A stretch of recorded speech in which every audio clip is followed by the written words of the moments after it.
It's 4 o'clock, so it's time to start. Good afternoon to everyone, and welcome to this introduction to PhD session.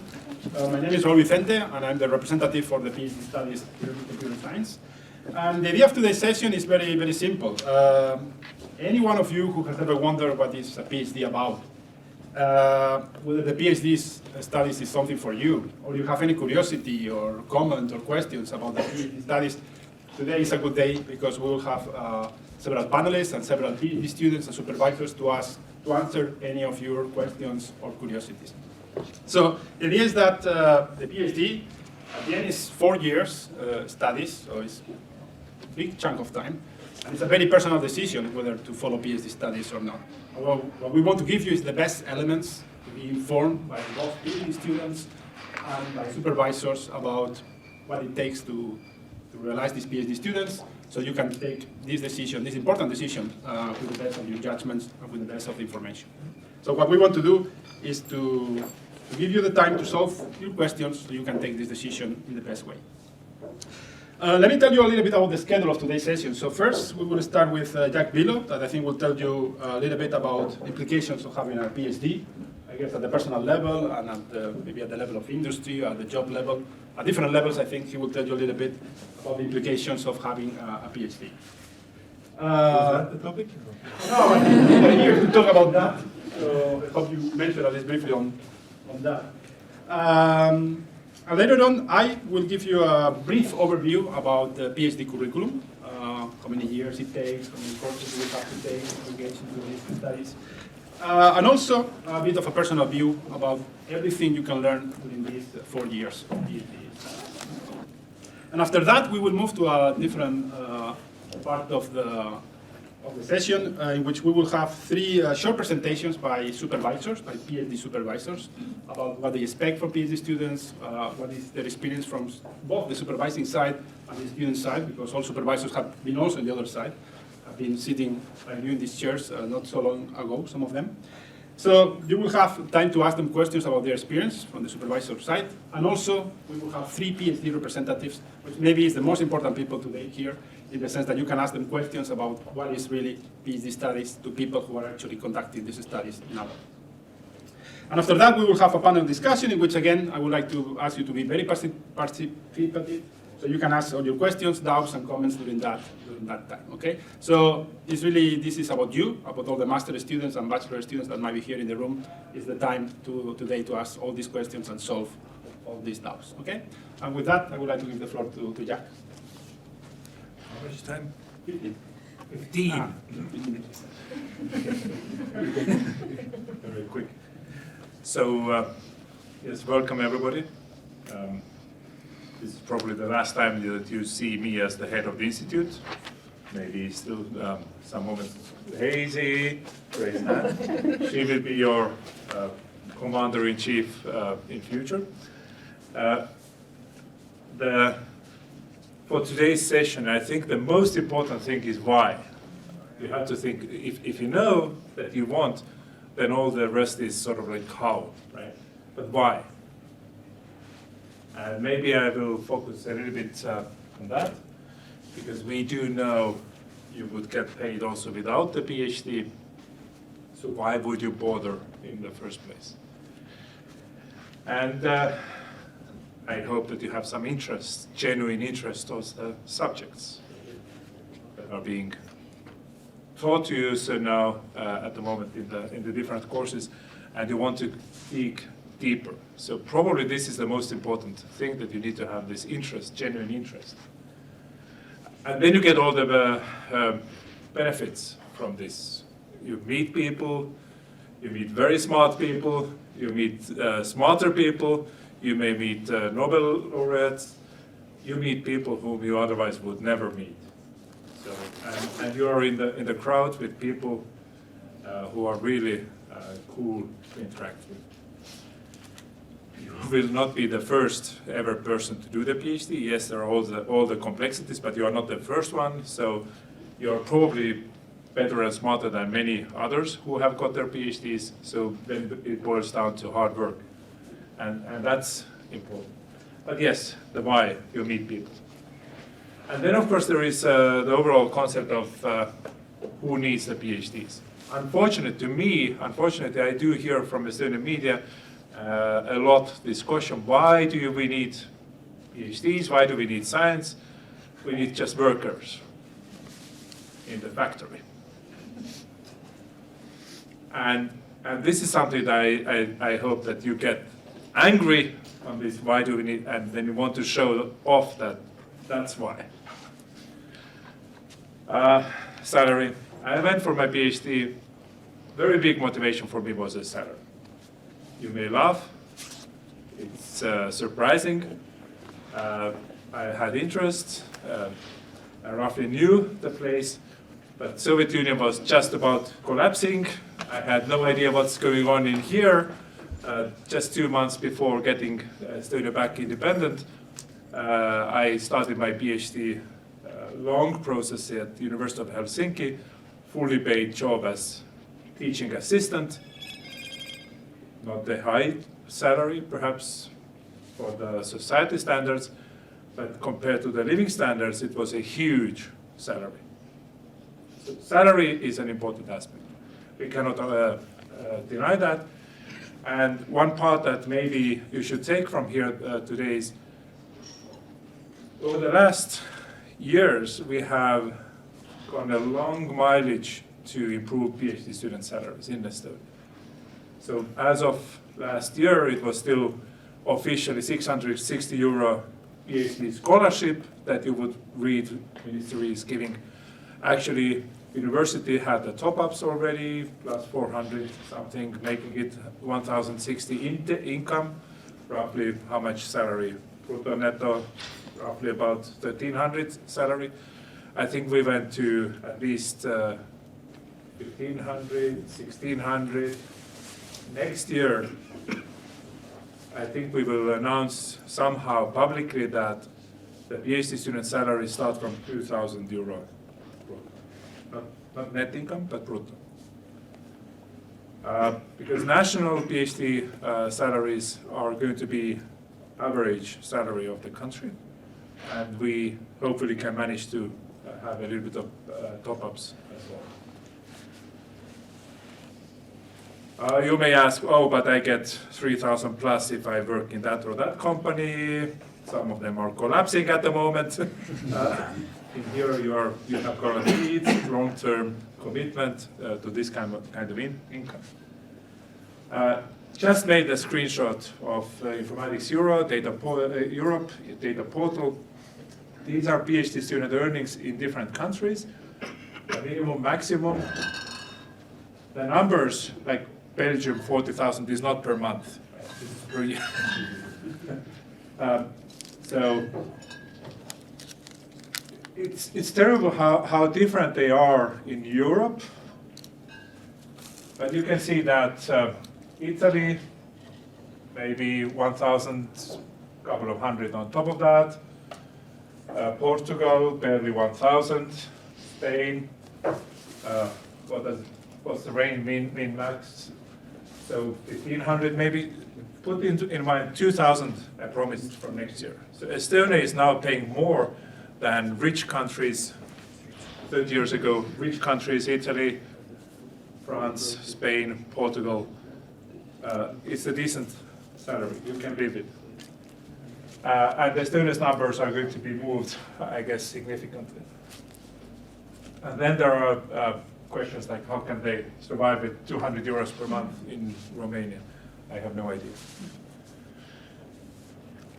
So salary is, I would just very briefly like to say, it's a little bit off the table. You can make a decision for 4 years that you can manage. No, you will not buy Lamborghinis with that, you will not buy expensive flats, but you can survive. And then it's demand and supply. Unfortunately, PhDs in Estonian society are at very rare supply. Universities have high demand. Companies are not saying out loud that they have high demand, but everybody who has been nearly graduating in here is at very high demand in the companies. So this is the mismatch a little bit of do we need? Job advertisements don't require PhD, but if you have one, you're a specialist in something, then the companies who need those skills would go after you, definitely. So demand and supply, we tend to look only at academic demand, and that's what I can tell a little bit. From our institute, these are the graduation numbers. So from 2005 or so. What happened before that? In 1990s, there was one PhD in computer science. Helge Lippmann got PhD in 99. Next 10 years, there was one per year, or actually 9 per 10 years. That means 10 per 20 years. Over all history of Tartu University, ever existing, nearly 400 years in computer science, number of PhDs is less than 80 so far. Not that much, but less than 80, remember that. Over the last 15 years, haridussilm.ee is the data portal, and Estonian ICT is about 220 so far in 15 years. So add previous 15 or 40 years in computer science IT, you can add maybe 280, less than 300. But we are claiming that we need teachers at university, that for every 15 students we get one teaching staff member. Maybe add to that a little bit of researchers. For every 10 students, one researcher, lecturer, teacher, one person with a PhD. We cannot achieve that yet, but let's put that as a goal. That means that for 1,500 students that we have at the moment, we should have 150 people only at our department. And ourselves, we have produced less than 80. And half of them are going to industry immediately. So we are a little bit in short supply. It doesn't mean that we can raise immediately the academic salaries, because we are limited by the government budgets, but there is a high demand. Long-term job market available. And maybe only one stays in academia, one goes to companies, one goes to state jobs. So we would need to produce maybe at least 2-3 times the need of academia itself. So you can see that we are not doing enough at the moment. So I highly encourage you to join PhD studies. You can go to look at this data portal of Tartu University. You can look at our student numbers. You can see how fast the rapid growth there has been. The PhD education didn't grow as fast, so that's clear. Our PhD student numbers had, after moving to Delta, we had sharp increase. So now we are approaching 100 PhD students. After this year's intake, we get 100 PhD students total in here. So we are having a little bit of lack of space, but that's manageable. We have some backup plans. International students came in. That's very cool. You could say, but what happens to Estonian students? Why don't Estonians take PhDs? This is our institute, Estonian citizens having PhDs. You see that there is also a sharp increase at the moment. This is different from if you look at the entire faculty of natural and sciences, of our faculty. So you see that the student applicants, this is the intake now. This is the previous ones were absolute numbers, total numbers over the 4 years. This is on the program, and this is the intake. So intakes have less than half in this time. So that means that there will be trouble in every discipline looking forward. So that means short supply. You get the PhDs now, then your value will be higher soon. And across different faculties, you see the LT on the right, how sharp the decline has been. Humanities, in here the peak was caused by these non-state funded positions. Lots of PhD students not paid anything, right? So this is something that we generally don't want to have. We want to have PhD students who are fully employees of the university and paid for that job now. And yeah, this is again with the Estonian university students. Of course, part of the problem is birth rates in early 1990s. With a sharp decline, you have seen the population pyramid, part of that. That's probably also many different influences on the job market. And then when you have committed that, yes, you want to do this for interest, for demand, salary, everything, all that you need to do is just choose your favorite subdiscipline, favorite professor, associate professor, lecturer, figure out the topic that interests you the most, and carry on. Keep calm and carry on with a PhD. So you know roughly of our chairs. Data science, software engineering, distributed systems, theory, crypto, natural language processing, and programming. So you have to choose from.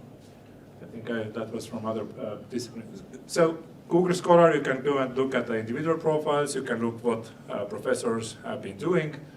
You can shop around. Today talk, tomorrow talk, knock on the doors.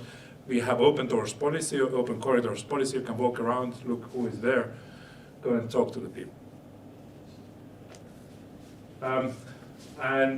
This is from another presentation where I present what kind of research topics we have at the Institute, but roughly this is a little bit of word cloud for different topic areas where we have research ongoing.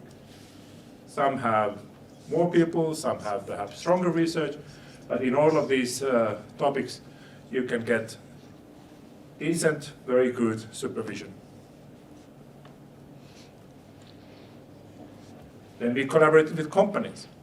Doing a PhD does not exclude the commercial path.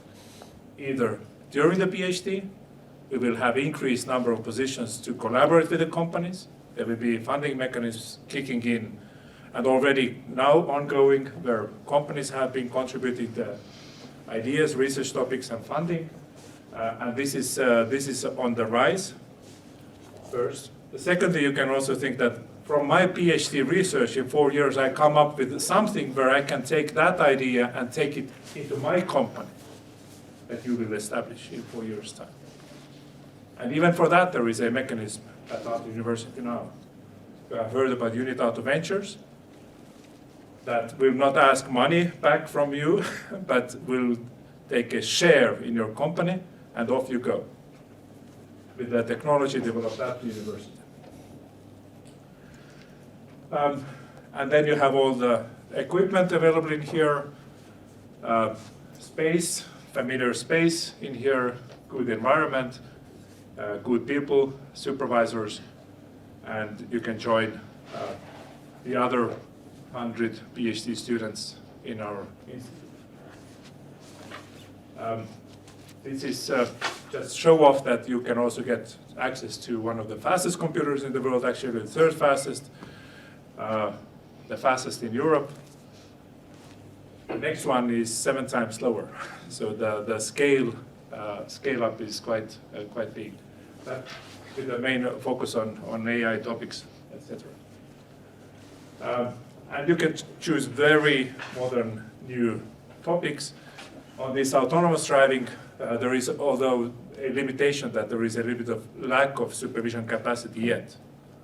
So the number of researchers is not that big yet on that domain, but this is, sometimes you get experienced supervisors in established domains, and sometimes you jump into the domain where you will figure out as you go, enter into those topic areas.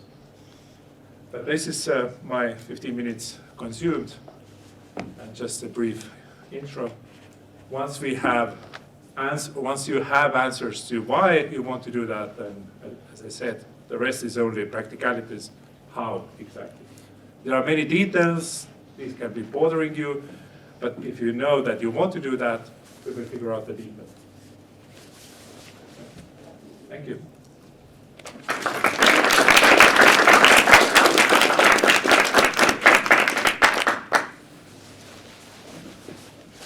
questions immediately, or? We have a panel later on, but if there is some brief questions, can be asked now. If not, we will have a panel later on where you can ask also.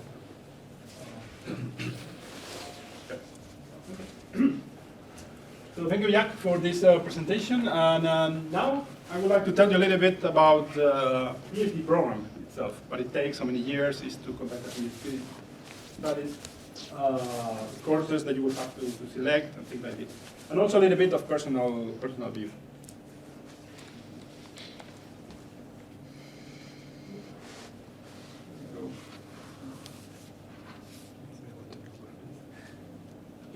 So if you start your studies, your PhD studies in September 2023, then you could be graduating with your PhD degree in June 2027.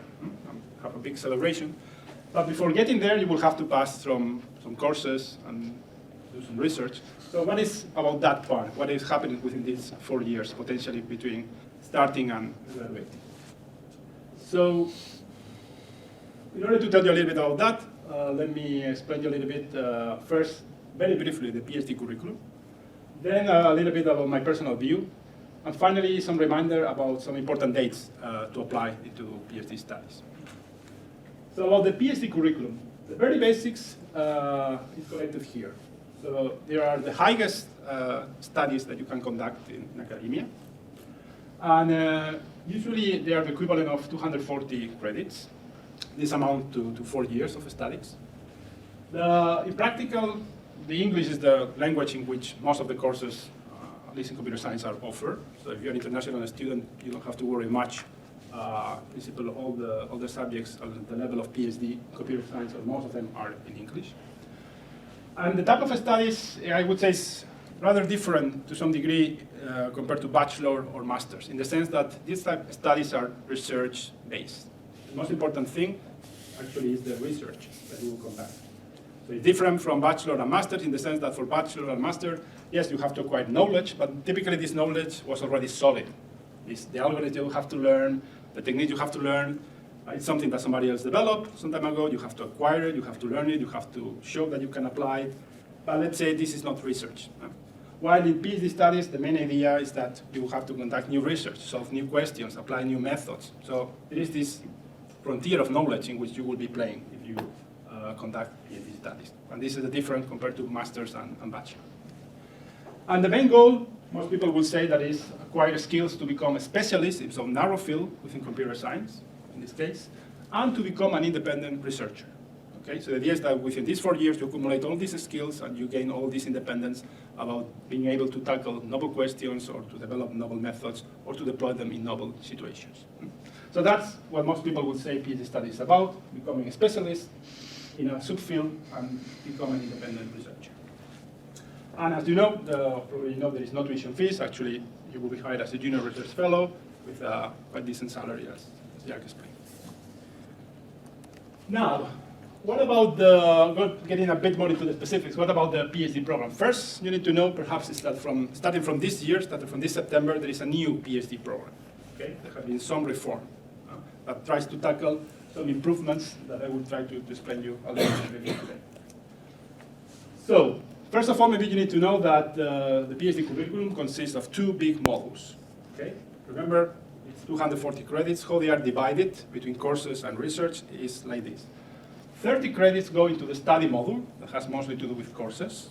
And this is a big change from previous program. Previous program, you had 60 credits here. As you can see from this year, we have half the number of courses or credits that you have to take this month. Okay?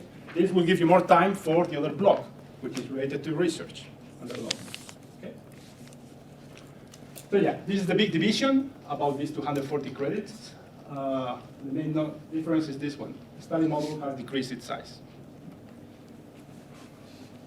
What happens within this study module? So about these 30 credits, you have some block called specialty knowledge that amounts to 18 credits. And here, the idea is that you have to take some courses related to your specialization. For example, if you would like to conduct more specialization or your PhD studies have to do with data science, maybe you want to take, I don't know, neural networks or natural language processing, artificial intelligence. So here is the list of more than 30 subjects for this year in which you should take credits up to fill up this block. With this specialty elective and also with PhD seminars. With the specialty elective, the idea is that you will take subjects that will allow you to go more into depth with the knowledge that you need to carry out your research. So from this, the idea is you will be able to get the tools and the methods and the knowledge to focus and to solve your research problems. And another sub-block here is the one related to PhD seminars. Okay? So with PhD seminars, the idea is that the typical PhD seminar is organized discussing recent papers or state-of-the-art papers in your field. And the idea is that in most of the seminars, at least, the idea is that you will have to present, to make a presentation on a very recent paper. You will have to find some critics to that paper, to defend some arguments from that paper. This will also allow you to get very familiarized with the journals, published papers on your specialty. So the idea within the PhD seminar is that you can discuss and interpret the latest research in your area. And here there is a list of PhD seminars from which you can also take these subjects. And together with the PhD seminars and this specialty elective, you have to complete 18 credits. And the rest, the other 12 credits, go into the so-called transferable skills.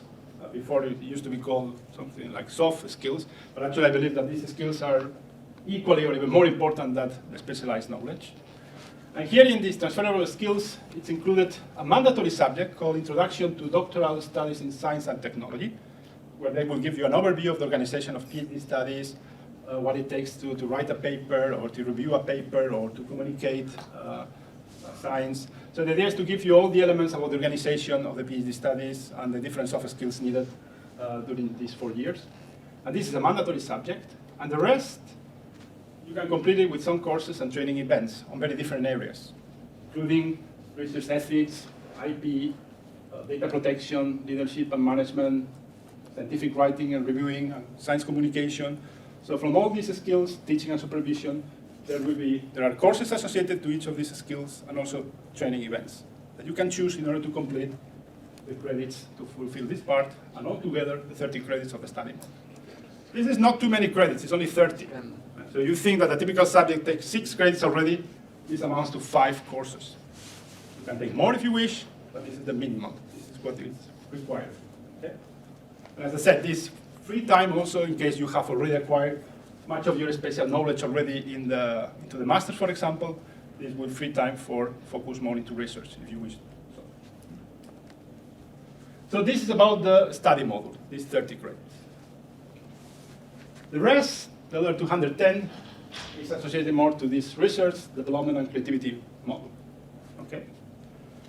And there is a long list of learning outcomes that the program wants you to acquire and to develop and to progress while completing this module. And includes, of course, to combine and formulate new ideas, to be able to present and explain these ideas both orally and in written form.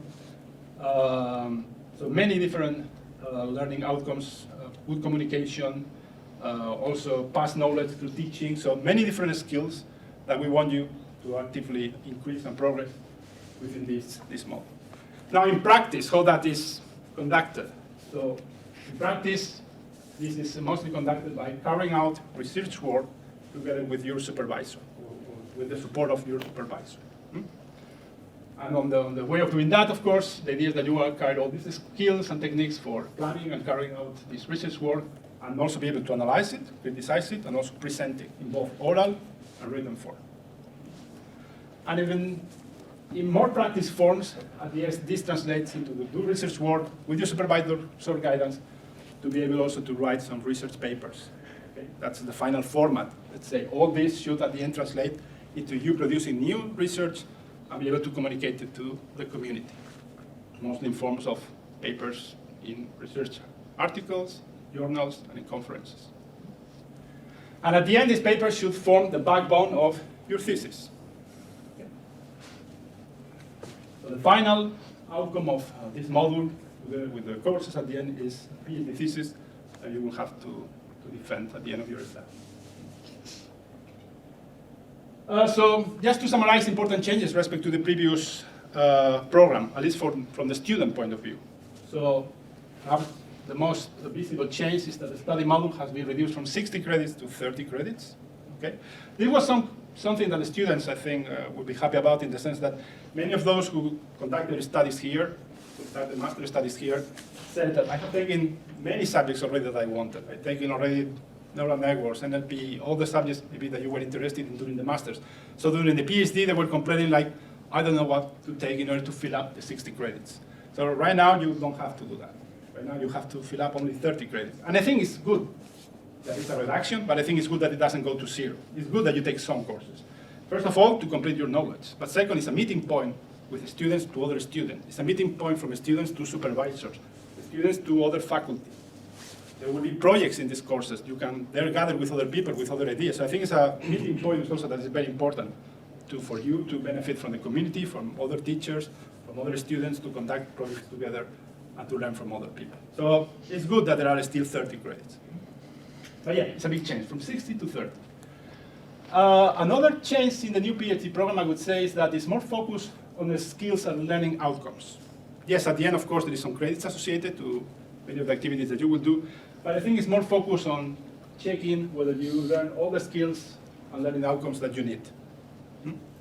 And one way in which that will be visible is through the attestations. So every year, there is a progress review, and actually the first year there are 2 progress reviews, to check basically whether your skills and your learning outcomes are being as they should by that time. And also to check whether you are taking enough number of courses and your progress is as it should by that time. And this year we introduced also that the progress review will be conducted by chairs, by these 6 different chairs that Jack explained you. And this means that they can give more specific feedback. And it's also mandatory that we give you written feedback about your progress and which recommendations the panel or the attestation committee suggests for you to progress in the skills and the learning outcomes that you should achieve. So for example, if the attestation committee thinks that you are doing great, you are learning a lot, but maybe you are not a good public speaker, or maybe you don't write papers well. So they might suggest that you focus on that and you take some course in order to improve that skill, for example. So I believe that a big change also will be through attestation progress reviews, and the aim is that they will give you a bit more specific and written feedback for your progress to be optimal. I think this is a big change compared to previous years. Also, they introduced a mandatory course, this Introduction to Doctoral Studies in Science and Technology. Everyone will have to take this course, and they give this overview of the organization of PhD studies and what it takes to become an independent researcher, in many terms. From how to publish a paper, to software tools in order to create good references for your articles, to what is open science, to how to review a paper. Sometimes you also have to write papers, but also you have to review papers from others. So they give practical tips on all these aspects in this course. I think it's also important that we also introduce some expectation management. So there is a document at the beginning of the studies that you have to fill up, that your supervisor also has to fill up, in which you say what you expect from each other. And I think this is important to have a clear basis in the relationship with your supervisor from the very beginning. This, I think, will remove many difficulties that appear sometimes over the 4 years when you don't set clear these expectations from the very beginning. Finally, also, is now the officially everyone who gets into the PhD studies will have mostly to become junior research fellow, which means you will be an employee from the institute, you'll be an employee from the university with all the benefits that they, including pension funds, including benefits from discounts in some things in the city, including a solid relationship with the institute. Okay, so junior research fellow is also important. So I think there are good changes. This program is enrolling as we speak. This is the first year, so we will learn. There are some things that we'll probably have to adjust. But I think the idea and the notion that introduced with more focus on the skills and learning outcomes, reducing the courses, setting the expectations from the very beginning, I think there's some very important changes that I think improve a lot the new PhD program. And going into the personal view, we still have time. Yeah, well, I will be brief. I was tempted to just, I don't know, ChatGPT, if you know it, is this artificial intelligence chatbot in which you can ask questions. And actually one of our students in my group asked a question, Julius, how to finish PhD in 4 years. And it gave a decent answer, I think. So I was thinking whether I should tell you anything from my personal point of view. You just refer you to ChatGPT. But still, I think until until we become redundant, I would like still to give you my personal experience from it. Okay? But yeah, maybe next year the talk will be just given by some chatbot. I think at the end it's very diplomatic, but for answer. So you need, yes, careful planning, hard work, support from others, and I would like to remark this support from others. As Jack said, we are in an ecosystem. We are surrounded by people, by other clever teachers and other clever students, and you better take benefit of this. The idea is not that you only take a research problem from the beginning and go home and try to solve it alone. I think in that case you would really not benefit from the PhD environment that we have here. And going into that, very briefly, simply I would like to say that, yes, PhD is about becoming a specialist and independent researcher, but you can use these 4 years for much more. And a short list of this is become an independent thinker. Here, as I said, you will be surrounded by people, very clever people, who will criticize your work, hopefully in a constructive manner. You can learn a lot from it. You can learn you will have to defend papers and to criticize other papers, to find the gaps, to find the weakest points. So all this can be used to become an independent and critical thinker during these 4 years. A writer, you will have to write a PhD thesis based on 3 articles. Probably you will have to write also blog posts to communicate your science. Many things, emails to other researchers to ask for data, to ask them for information, many things. All this is a writing experience that if you use it, you can become a much better writer in the term of 4 years. Also a speaker, you have to give conference, also seminars presenting your work locally here and internationally. One criteria is also during the PhD, you will have to give 1 talk at least internationally to present your results. That will be mandatory. So if you also take advantage and raise the hand and say, I want to volunteer to give this talk, I want to volunteer to give this, these are only learning experience to become a better speaker. So if you use it, depends on you. But if you use it, you can improve a lot as a speaker. Teacher, you will be asked to teach. You are indeed, there will be some mandatory teaching during the PhD studies. It's an opportunity to learn how to organize some curricula, how to teach better to students. Grading, many things. Teaching is a complex experience, but you learn a lot from it. Also to receive critics, how to learn to cope with them, many things. Supervisor is a different experience. Here you have to teach a person in concrete who will have phases, or she will have phases in excitement, in motivation, ups and downs, how to manage all that. It's a different experience from being a teacher. And it's also something that you will be expected to do during these studies. A manager of time, of resources, including computational resources, you will have to be planned carefully to not exploit these resources too soon. Public relations also, when you go abroad or some visitor comes to your lab, you also have to act as a public relations to give the best image for you, for the institute, and for Estonia. Traveler also, I strongly suggest that during your PhD studies, you go abroad for some months at least, to another lab, to learn a different way of doing things, to bring back some new methods, some new tools from these places that you visit. So I strongly suggest that if you can go abroad for some months, maybe 3 months, maybe 6 months. Let's see, this depends also on your supervisor. It's something you have to coordinate with your supervisor from the beginning, but it's a very good idea to go abroad, learn something, and come back with this knowledge. And also you to learn some new things, some new way of doing things. Sometimes you don't have to go out of Estonia also to meet people, to have these networking activities. We have also these summer schools. I think last year was the 19th edition, if I'm not mistaken. Will be also another edition this year. This is also an opportunity to meet other PhD students. And finally, I think the most important thing that you learn is to be a cooperative person. Perhaps that is the most important skill over these 4 years, in addition to all the specialized skills that you might get. And maybe the final message that, yes, there will be phases, and I hope that PhD students and supervisors will also tell you a little bit, or if you ask them, they can tell you a little bit, that it's not something just like a smooth road. There will be turns, there will be ups and downs, but that's okay. As I said, with the help of the ecosystem, with the help of your supervisor, with the help of people around, other students, there is a lot of support, there is a lot of learning from others. And with all this, I think this can be great 4 years, where you learn a lot, not only some techniques of the learning here and there, but rather all these skills that certainly in 4 years, you can become a much better person and scientist. And about important dates, yes, from a student's point of view, mostly, the applications go from 1st to 15th of May, you will have to apply. 15th of July, the admission decisions should be already public by then. And 1st of September will be the starting of the studies. And as Jack said, the applications will be to concrete projects that the supervisors have to present. So it's a great time from now till February that you talk to the person that you would like to do a PhD, or you at least talk to the person who knows the topic in which you are mostly interested. So it's great if today, tomorrow, as Jack said, you go and visit the supervisor that you would like to study with, or this person who has knowledge about the topic that you are more passionate about, to start thinking together maybe about potential projects, because the supervisors also have to apply and get the project approved so that a PhD position will be open.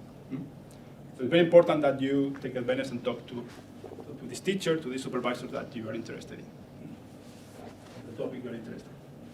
And with this, now I finalize. Here is a few names of people that you can talk. For more details, the PhD program manager is Johan Langemetz, Computer Science and Mathematics. I'm the specialty representative for this new PhD program.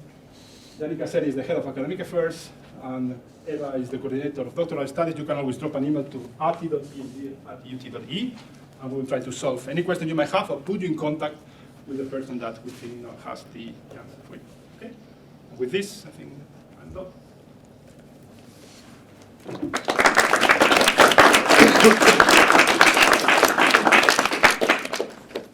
And now it's time to shift gears a little bit, not so much about presentations, or the curriculum, or why, how much you earn while doing a PhD, but mostly about the experience of supervisors that can tell you a little bit what it takes to supervise a PhD student, what is the process, are the qualities maybe more expected or more useful from PhD students, anything they want to tell you from the supervision side. And we have three supervisors today with us to tell us about their experience. Marlon, Melis, and Amnir. Maybe we can start with you, Marlon, if you wish. Yeah.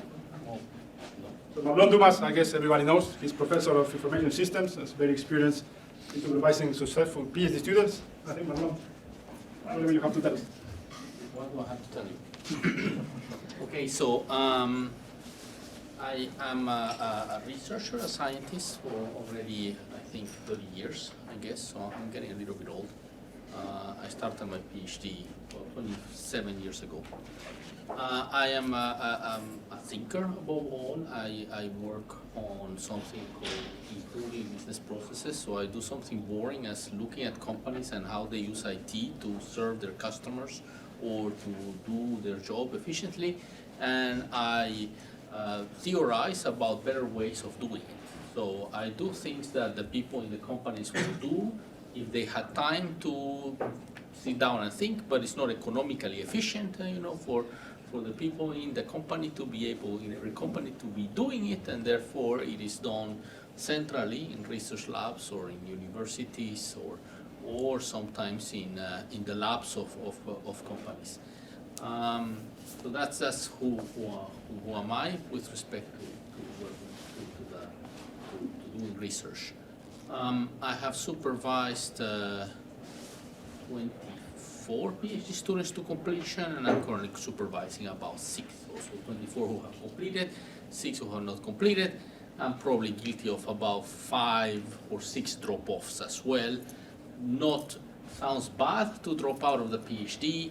My PhD dropouts are working as principal software engineers at Google or things like that. So it's not that bad. I don't feel bad. so they sometimes drop out because they had a very good opportunity to do what ultimately they wanted to do, and they didn't need to finish a PhD to do it. And actually, they could not finish a PhD. They had to choose between that or dropping out. So, what do I expect? What do I expect from a PhD student? To me, it has always been the case that a PhD student is a colleague, so who wants to get into this world of thinking for a living, I call it, because I think research is like thinking for a living, and who wants to develop that conceptual rigor, for example, or ability to conceptualize that a researcher should have, or the ability also to experiment, because what we do ranges from a bit more conceptual to things that are much more hands-on. And some of my PhD students have more of a software development orientation and have actually developed research tools that in some cases have gone into commercial practice. With a few PhD students, we started a company a few years ago, and we are currently in Series B. We just got a Series B from Salesforce to be able to grow the company, all starting from research.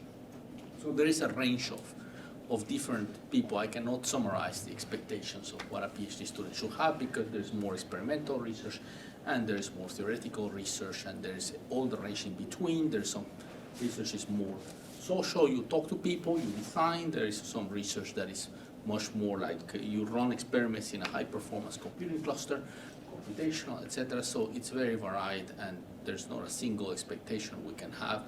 I expect to have people who are approachable, cool, can have a normal conversation, and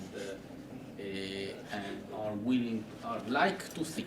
They like to think in one way or another, or they are passionate about sitting down and taking problems and tackling in their own way. That could be developing software, that could be interviewing people out there, that could be doing all sorts of conceptual work, even mathematical formalizations, or designing algorithms and implementing them. So, and then time management is very important. Unfortunately, maybe that is a prerequisite. So if you are a very good time manager, you can do a PhD thesis 9 to 5, and I have had PhD students who have done that. So really like boom, boom, boom, boom, very efficiently. Or you can be a different type of time management where you're always on, in a way, you know, from 10 to 10, yeah? And then, but the truth is that maybe you're only working half of the time, but you enjoy being in the research lab and staying until late night, you don't mind. So that's a possibility as well. Both are different ways of time management, I think, just two different styles. Yeah, so that's, and writing. If you're a bad writer, not good. Yeah, I think a very good writer, if possible, a good speaker. Sometimes they come together, sometimes don't. But let's say a reasonably good writer, yes. Otherwise, it's gonna be very painful. So that's basically it. And for the rest, it's about wanting it and being passionate about thinking for a living. Question for that one?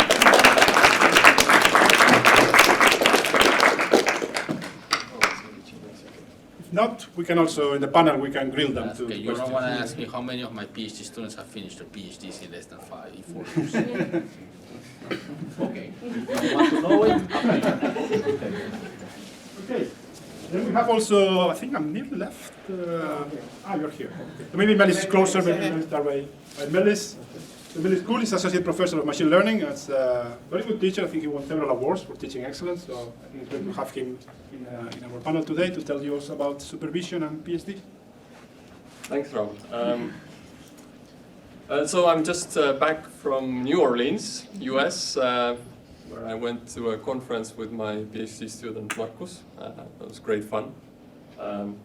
Both the conference long, interesting discussions with many researchers out there in the world, as well as enjoying jazz, because that's the birthplace of jazz. Really nice. Traveling, of course, is part of the PhD, so that's can be very enjoyable. Particularly now that it seems it's possible to travel as well. I'm very unfortunate for those PhD students who have been students for the past 2 years. I knew that I would need to give this brief talk to you, so I at the conference also discussed with someone who's very smart about 3 questions really. So I'll look at the notes as well, not to forget anything. So what should one tell computer science master students to motivate them to pursue PhD? Was one of the things that I discussed with that person. So obtaining a PhD in computer science can be challenging but rewarding experience, and PhD can open up doors to exciting and high-paying jobs in academia and industry, as well as provide opportunities for personal and professional growth. It can also be a chance to make a significant contribution to the field of computer science and to advance the state of the art in a particular area of research. So that was one thing, motivation. Then, or how to kind of convince. My own field is machine learning, so I also thought about and discussed it with that person, how kind of why to do PhD, particularly in machine learning. And so there are many potential reasons why someone might want to pursue a PhD in machine learning. For one, PhD in this field can provide a strong foundation in advanced techniques and theories in machine learning, which can be valuable for a career in academia or research. Additionally, a PhD can also provide the skills and experience necessary to work in a variety of industries, such as technology, finance, or healthcare, where machine learning is increasingly being used to solve complex problems. Finally, a PhD in machine learning can also be a way for someone to make significant contributions to the field and to advance the state of the art in this area. Now, third, in particular, within machine learning, I'm working with my group on uncertainty quantification. So basically making models that know what they don't know and know how well they know. So why to study particularly uncertainty quantification in machine learning? So uncertainty quantification is an important aspect of machine learning because it allows us to understand the limitations and potential errors of our models. This is especially important in fields like medicine and self-driving cars, where the decisions made by machine learning algorithms can have significant consequences. And by studying uncertainty quantification, we can develop methods for measuring and reducing uncertainty in our models, which can improve their accuracy and reliability. And this can help us to build more trustworthy and effective machine learning systems.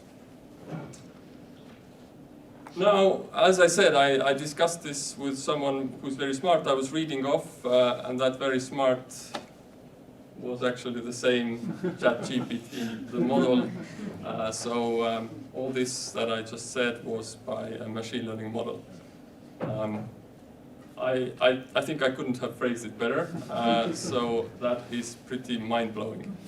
And kind of, in a way, it's a privilege to work in this field where it is possible to,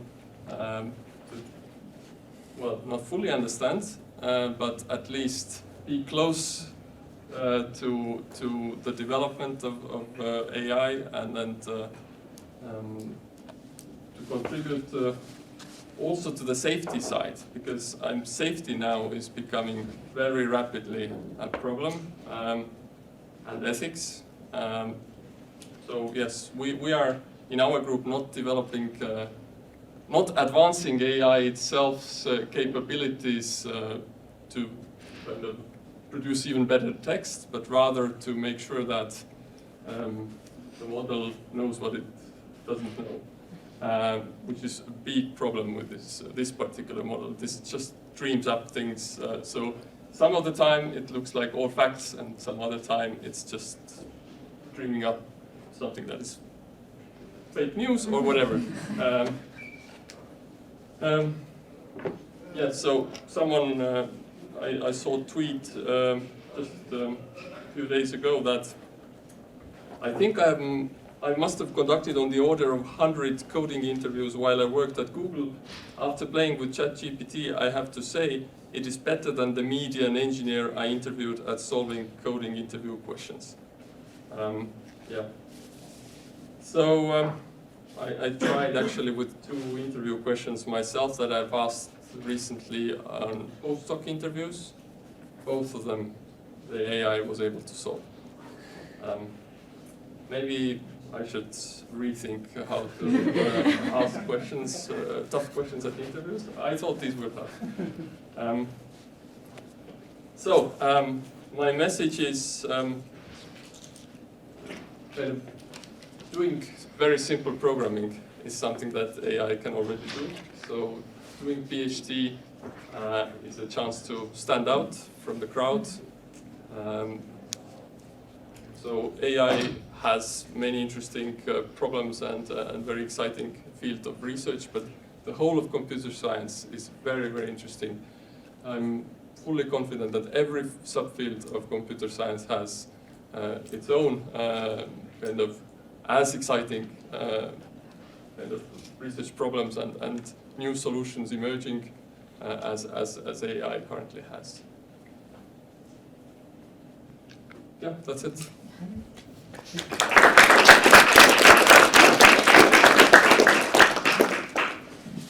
So as I said, maybe next year we'll see here GPT-3 and the rest will be gone. Alice, can I provoke? What is your confidence compared to Marlon's success rate?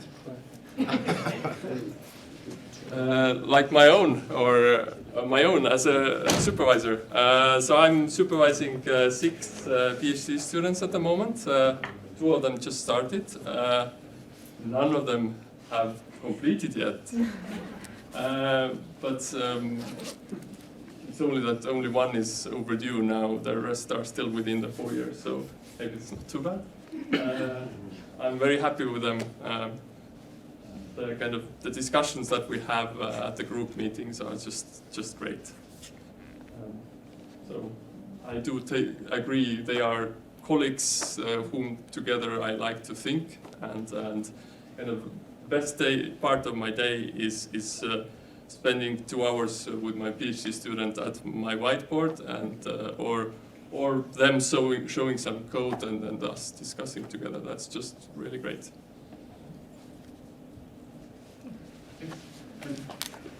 Okay, so our third speaker from the supervisor side is Amir Alachi. He's Associate Professor of Smart Cities Technologies.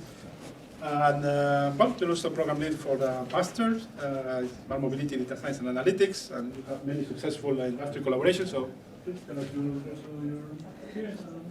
Thank you. So yeah, I will jump in and just start about, I think the best I see my colleagues already covered all the technical parts, so I'll just tell you my experience and how I left this period when I was doing my PhD. So I think I'm the youngest. So I graduated in 2013, and yeah, I was in France, similar to Marlon.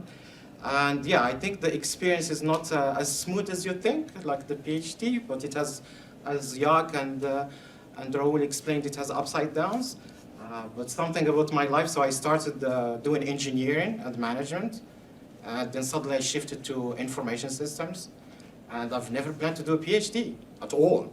So I was more going to industry, and one day an opportunity came on the table, and I met a professor, and then he proposed a special PhD. It was more industrial, and that's where I got hooked. Then I jumped in. So my research field is focused on transportation and mobility, with kind of like, so it's an interdisciplinary field. So we're touching a little bit of everything. So from what Melis talked about, AI and machine learning to a little bit probabilistic approaches, and something that I like so much, for example, sequential Monte Carlo and this kind of statistical approaches in this direction. The takeout on my, so I think, as I said, I'm the youngest, so I have a couple of PhD students, I think 3 or 4 now. No one graduated yet, and 3 of them are co-supervised, so additional 3, so in total I have like 5. And so I think 2 of them are writing their thesis, so they are in the phase of finishing, and the 3rd one is coming on the line. So I think the progress is following. I think one of the key elements in following a PhD study, it should be something that you want. You're passionate about it and you want it. Because if you jump in and your passion is not that strong, you will struggle at some point. And this is the moment when you kind of give up, or like just let it go, and you're just exhausted and you cannot take it. But if you have that passions, then you will fight more. And you will like take it to the end. And one of the things that I think it's really important, take your time to make the decision, and if you start something, finish it. It's literally, I would say, if you reach your bounds and then you give up for a good reason. But I think it's really good to have this habit. When you start something, you try to finish it. So start to the end. And I think one of the things that I experienced moving to here, I think you have really, really awesome environment at the University of Tartu. Not only like a huge family that you can collaborate with, and also as Jaak and Raul talked to you, you should go and talk to others. It's not only your supervisor. The supervisor is not kind of an encyclopedia. Of course, he's an expert in the field, but collaborating gives kind of ideas and innovation that can come in and also can give you some insights on solving things. Networking is important. This is something that Raul pointed out. It's very important. Get an opinion from other colleagues around Europe or the world. It's really, I would say, an addition into your education and also progress in the PhD thesis. As also Marlon mentioned, the writing part. If you are not a good writer, it's going to be really, really difficult. But I think it's really important to be aware of it from the beginning. If you have difficulties, and you just push harder. This is something that I suggest to my students. If I notice that in the first semester they are lacking this, then we put just more pressure there. And I had experience with students either from a technical part or writing, they were having difficulties, but we pushed a lot of effort in the first semester, second, and now they are kind of capable alone. I don't have to put so much effort. But I think this is something that has to be spotted from the beginning. Yeah, then you have to be kind of like a manager of your time. I think this is one of the challenging parts. It's true that it's not all the time you will respect, I would say, whatever you schedule, but it's really important to have a plan. Of course, the plan will change, and this is something that in the reform program, this kind of sitting down with the students or your students, and then check the perspective on how you see things they should be done. I think it's really fun exercise, because we start to see the points that actually we understood it together the same way, and others that we completely was thinking in a different way. So I think this is something that it was in the reform, and I think it was very good that it's kind of push us to converge to the same vision. At the end of the day, we are humans, and communication is one of our lack. And you can experience it like exchanging information, it kind of transform. So I think it's really important to talk to each other a lot with your supervisor. It will help to clear ideas and also align in your vision what you want to achieve, and also to reaching the target. And of course, there is, I think, the last point. It's important to see also beyond the PhD for your future career, having a clear vision. What is the added value you did the PhD, and what's your next? So I think this is also a motivator, especially in the last step in writing the thesis. I think most of the PhDs, including me, I will call it that last push was the toughest. It was very intense, and even with respect to the relationship also with my supervisor, we were a little bit, I would say, electric. And I think all my colleagues can mention this, that there is this period when that last push to you, because you start to be independent, you start to have your own opinion, and then you will face your supervisor. I think I take it me as a good sign, because then I say, okay, so my student has reached the exit, so he's capable of going there and facing the others. And as Raul mentioned, and also Jaak, it's really important to go to international conferences. It will allow you to communicate and also to learn to accept criticism. I think it's really important, but not too much spices out there. Sometimes it can exceed, but yeah, it's as Raul said, constructive ones. So be ready to accept them and adjust to them, and of course take the best out of them. So not everything you hear out there it's perfect. So but still there is a kind of a balance out there. So I think that's it from my side. Thank you.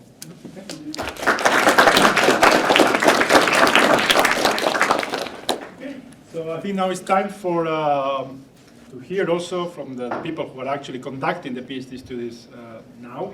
What is their experience? What is the thing they like? What is the things that they don't like so much? And remember that these people were sitting in places like you just not so long ago, maybe 1 or 2 years ago. So I think they are the best people also to tell you what is the PhD really about. And we have 3 PhD representatives to tell you a little bit about their studies. And we're going to start maybe with Margarita, Miriam, and Bashar. I don't know if you want to start, but if not, Margarita. Okay, yeah, I can start. Margarita Domnich, she's an international student, her 2nd year, and is supervised by me.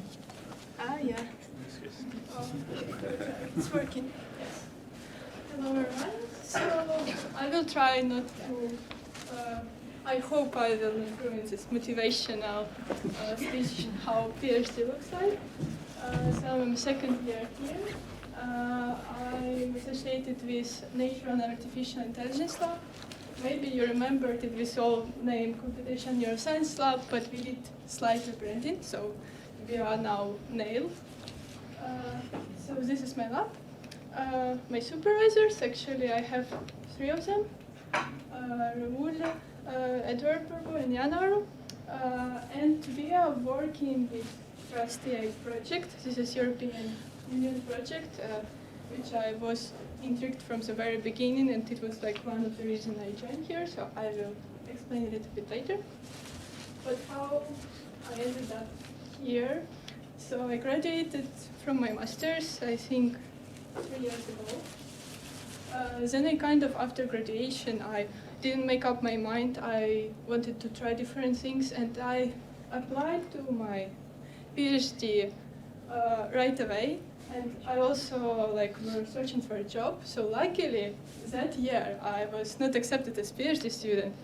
So after that, I worked as machine learning engineer in Capazeta. Was quite happy there. But at some point, I got contacted from Raul that there is this Trust AI project, which sounded like super excited to me because I always wanted to have a PhD, but I have this fear that I will be doing my research alone, no one would be interested in my contribution and how to apply it. And then I learned about this possibility to do project thing. So I'm still doing my research, reading papers, and it's interesting to some companies by default. So I got intrigued, I applied, so I'm here. So what is Trust AI project? This is European Commission project which aim to build transparent, reliable and unbiased smart tool with many partners. It's EU funded, it's 4-year project which is perfect for PhD timelines. We have partners from Paris University, from Netherlands, and we have many companies which we need to satisfy with our explainable solution. So our side, we are building explanation out of machine learning models. So we need to satisfy 3 company use cases, which sounded really great for me because I can validate my solution on companies. So I have both research experience, both industry experience. So this was actually what I was looking for, and I'm super happy that I joined here. You can later ask more questions. It is really nice to have many collaborators, many meetings. You get this experience of communicating with partners, writing these emails and all this stuff, and at the same time you are doing your research, reading papers, and you get some money for it, so it's nice. So what I like about being a PhD, so as many said, you always expand the network of smart people. This is awesome. I'm constantly excited about the AI field. I want to know everything what is happening for state of the art. So it is something that you can discuss with your peer, which is really fascinating because you are discussing several days about this ChatGPT, and then you come to some other random people, your friends, and then oh, what do you think about this? And say what is that? I don't know nothing about it. So you're kind of in the right place to discuss things that you're interested in with other people. So this is awesome. Traveling, as everyone pointed. Yeah, of course, COVID was there, but after now, hopefully, we will be able to travel more. It is nice to make own schedule.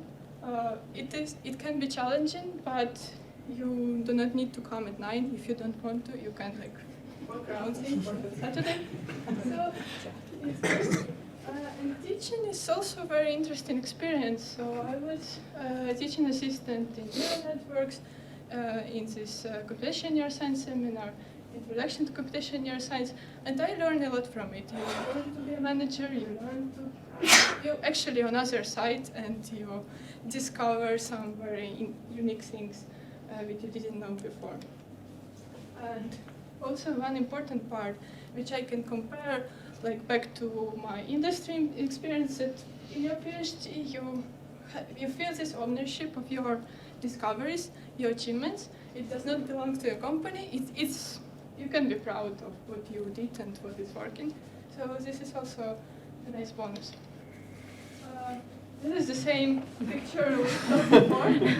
So what I don't like about being a PhD, well, it can be very difficult. It's impossible to know everything. And you're surrounded by smart people. You always underestimate yourself. So you struggle a lot. Things will not work as you planned, as you anticipated. It can be like quite difficult. So you need like to be able to be mentally stable and to be able to continue and push yourself forward. So you need to know that you want to do this, and then you will get through it. Kind of salary, because if you have people of the same age who are in industry, you feel the difference sometimes, and you're hoping that after your PhD you will be able to catch up, but it can be not always the case. It depends actually on how effective you will spend these 4 years. So if you will be able to get both this industry, if you will be like pushing yourself to code a lot, then you will be competitive on the market. But if you spend these 4 years not very efficiently, then this gap will always be there. So this is what other people are saying as well. Yeah, I'm not a good time management, so I don't know what weekends are, especially if you're teaching. Like students like to write on Friday evenings and Saturdays, Sundays. And also another quite interesting aspect that if you work in some company, you have your tickets, you solve for tickets, you get like immediate rewards. But if you're working on a paper which you will be publishing in 1 year, like month to month, day to day, like you don't have feeling of the rewards, so you feel like you spent your time and didn't get anything. So maybe this is something that every single person should work out himself, like how you would reward your small achievement. But yeah, this is like very personal, I would say. And yeah, also one thing is you're not working as a team, you mostly work alone, but you have people around you. And how much you are collaborating, communicating is depending on your personality. So as everyone pointed, you need to make a first move and ask people and try to discuss your research and collaborate. So this is also like very, very individual experience. So you can be a lone PhD student, or you can work collaboratively. So this is all from me. This is another mean that everyone has secret plan to drop everything and go to be a baker. But at the end, I'm happy that I didn't jump into PhD right away. So I really learned what is my motivation. So I felt like that I don't need to go and compare something. So if you're like still in this deciding phase, maybe you need to try something else before and then come as PhD. But if you know what you like, then you're in the PhD. So for me.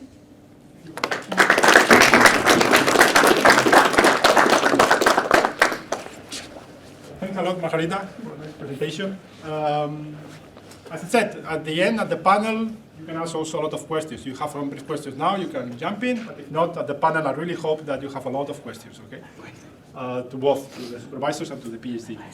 And I think now we have with us another PhD student, which also is a specialist because she's also a junior lecturer, so she has these both hats. And yeah, Miriam, looking for your experience about both PhD and Thank you.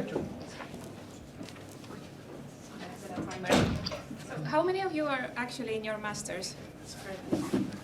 Okay, wonderful. So my name is Miriam. I've been working in this institute since 2011. I started right after my master's, and I spent 10 years teaching here, and then I discovered that it made sense to have a PhD as well. And my idea behind this talk is that the way you make your life decisions or choose your career, you cannot only hope on go towards things you like or the things that are easy or the things you are good at. Because anything you choose, there will be some suffering that comes along with it. And your task is to discover or to decide which suffering is worth having. And also, I learned this wonderful trick how to know what you really want is to notice when you are jealous of somebody else's problems. For example, if you don't know if you want a dog, but you meet a friend and the friend is complaining, oh, I woke up at 6 a.m. because I had to walk my dog, and then you go suddenly, oh, I wish I had that problem. I want to wake up at 6 a.m. to walk a dog. So maybe I'll tell you my problems, and then you will try to feel if you feel jealous of my problems, and are these the problems you wish to have. Or in other words, by the wonderful writer Elizabeth Gilbert, the question is not what I love, the question is what I love so much that I don't mind eating the shit sandwich that comes with it. What my problems are. Depending on how well I'm doing the current week, I am very hyped that I'm in PhD. I get to do wonderful things. I work with cool people. I do cool stuff. And if everything goes bad, then just I hate it, and I'm gonna run away with the next circus that's in town. The recent problem that I had was that we had a shortened workday last week. And I ignored it completely because I was confused. Why would I, as an academic employee, care about shortened day? Because I can have a shortened day any day I want. Why? What doesn't make any sense? Or like, someone asked me, well, what do you mean shortened day, but Friday is not off? I said, well, don't come on Friday, see what happens. Nothing will happen. Also, like, what are weekends?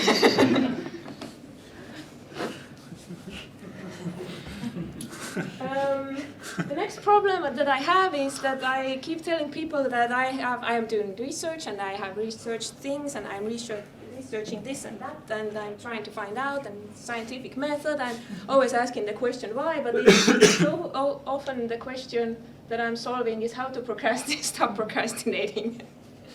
Or sometimes I stay up late because I'm worried about a code that's not running as I am expecting it to run, or that I have nothing to present to my supervisor. So all of these troubles create this feeling of this is going to drive me mad, because it makes sense. It makes sense that supervillains are all doctors, because obviously. What helps with all those problems is that I try to see my supervisor every week and have something to present her and have like meaningful discussions about things, and sometimes we go to lunch together or we discuss the strategies, and sometimes if it has been a bad week, then my supervisor just it's very hard to convince a smart person that you are doing something smart if you're not doing something smart. The other problem that I have is that I had this list of very, very important articles that I was supposed to read, and I didn't read them. I read about if being impulsive will make you more happy in life. It doesn't, but like I had to read it, and then I had to go to the method section to find out how did I know that it doesn't make you more happy. And so like I get easily distracted from the articles I should be reading. Also writing is very, very hard. Also, this applies to any level of studies you are at. Please learn how to ask for help. That's why we are in the university, that's why we have this building, that's why we organize these events and seminars. You can ask for help, and there are people who can help you. Applies to bachelor students as well. And also, writing is bad, but also you don't have to be good at writing from the start. It takes practice, it takes time, and you are using as your examples of how a scientific article looks like, you're using as very, very good articles as examples. So at first you will feel like there's this weird guy amongst these wonderful, experienced scientists. And I guess that's fine, because you're a PhD student, you're not a real scientist yet, so it's like, it takes time, like you don't have to produce pure gold from the beginning. This was my discovery when I discovered that PhD is what I want to do, is that I heard smart people complain about the second reviewer, and I was like, oh, I want to complain about the second reviewer. So when you write something, then you don't get to just publish whatever you write. People in your scientific community need to read it and evaluate it and give feedback, and sometimes their feedback is like you're just sitting there, am I stupid, or are they stupid, or what, like, and I guess it's a problem worth having. I'm having this problem often. And my suggestion, if you do start PhD, figure out like a 1-minute pitch about what you're doing. This way, every time you meet your friends, or like I am in my family, I'm the first to get higher education at all, so it's very hard to explain to people what I'm even doing, or how is it going in school. Well, so create a pitch. What will you say if somebody asks you, how are you doing? And there are some girls here. So it turns out your title depends on whether you were born as a man, or whether somebody has agreed to marry you, or if you have a PhD. So this is the only title that takes into account something that you personally have achieved. Thank you.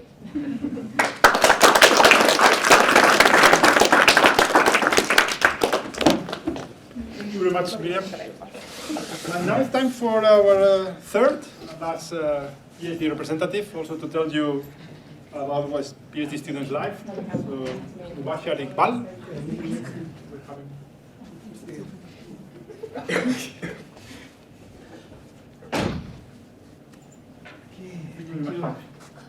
Hello everyone.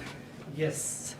So, when I started my PhD, this question my friends asked. Do you know like what you have started? They were asking me on weekends, Friday, Saturday, Sunday, and I was thinking like, oh, I'm PhD student now. Don't call me.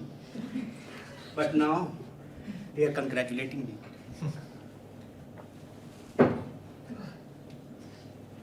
Because I did it.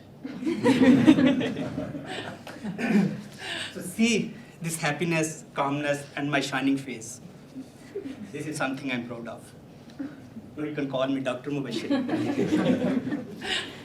Yes, my research interests are information security, blockchain, ontologies, digital twins, and the thesis topic was reference framework for managing security risks using blockchain. And I graduated recently, about 2 months ago. So,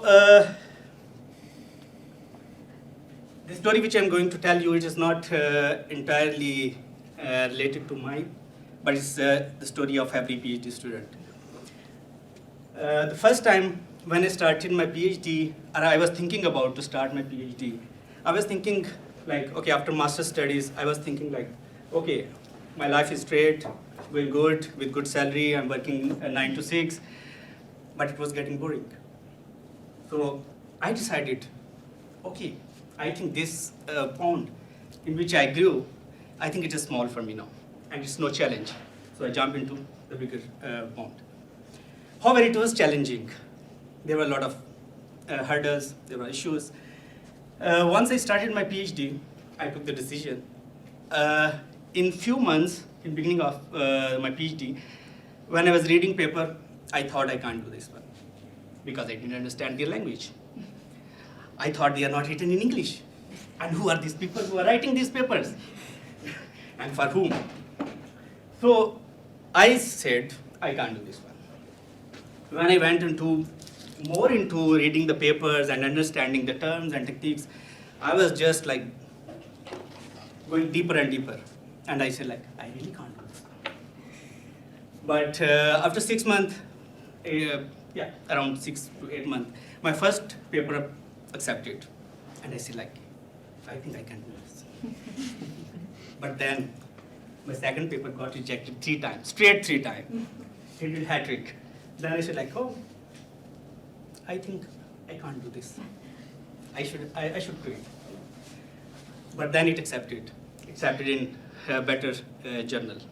Then third one, fourth one, and fifth one, and then I submitted my thesis. So the thing is, like,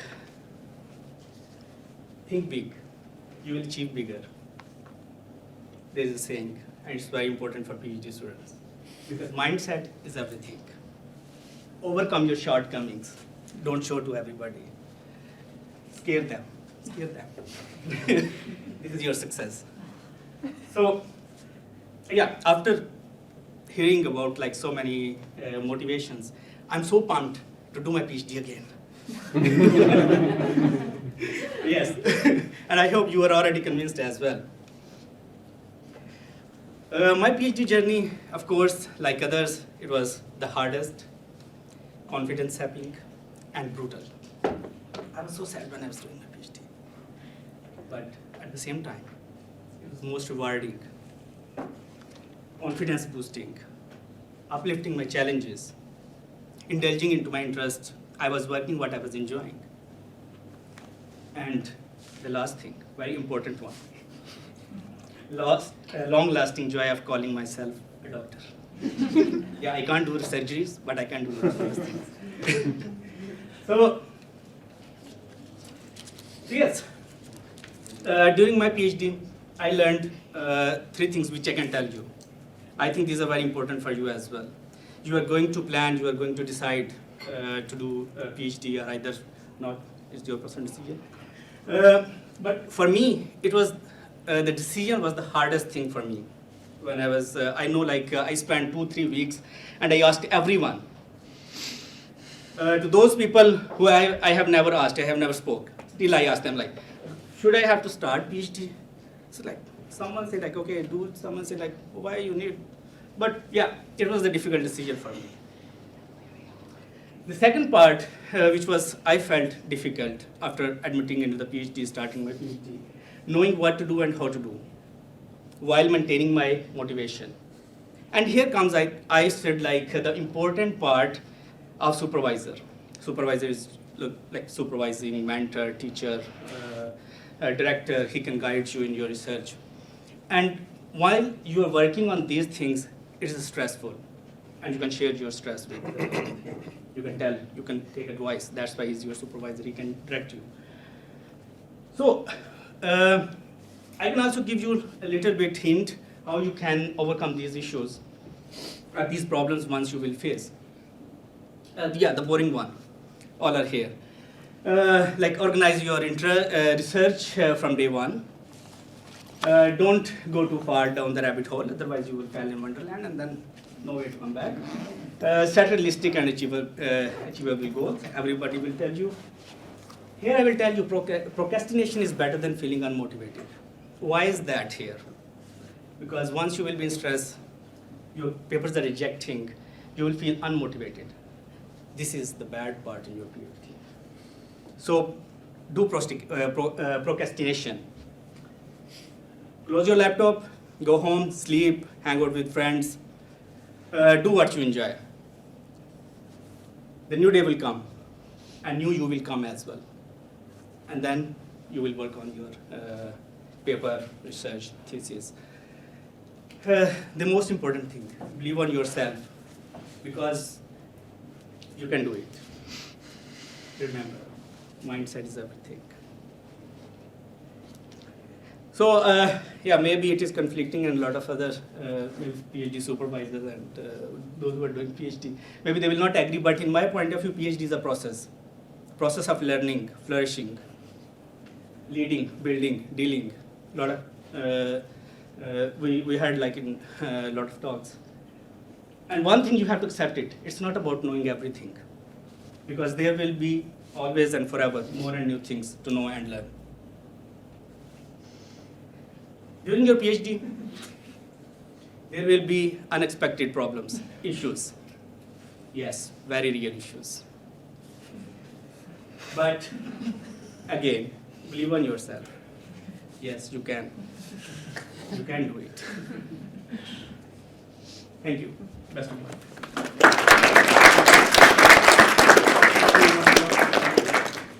So I think there were these three great talks. I hope now you know a bit better what is PhD about from both the supervisors and the PhD students. And I think now we will have a coffee break. Amazingly, we are good on time, so the schedule is very good. We'll have 15 minutes for coffee break where you can talk again to the PhD students, to supervisors, to any one of us. And then we will reconvene here where the PhD students and the supervisors, we will sit here and we will have a panel discussion where you can ask any questions, any curiosity to any of them, okay? Yeah, please, you can take care. And as you know, the idea is that now we have half an hour, if we want even more, for just you, all the master students and bachelor students, to ask any questions, any curiosities that you ever want to ask about the PhD. Here you have people who are doing the PhD at the moment, or who recently graduate, or not so recently graduate, but they have all the experience from being both sides, student and supervisor.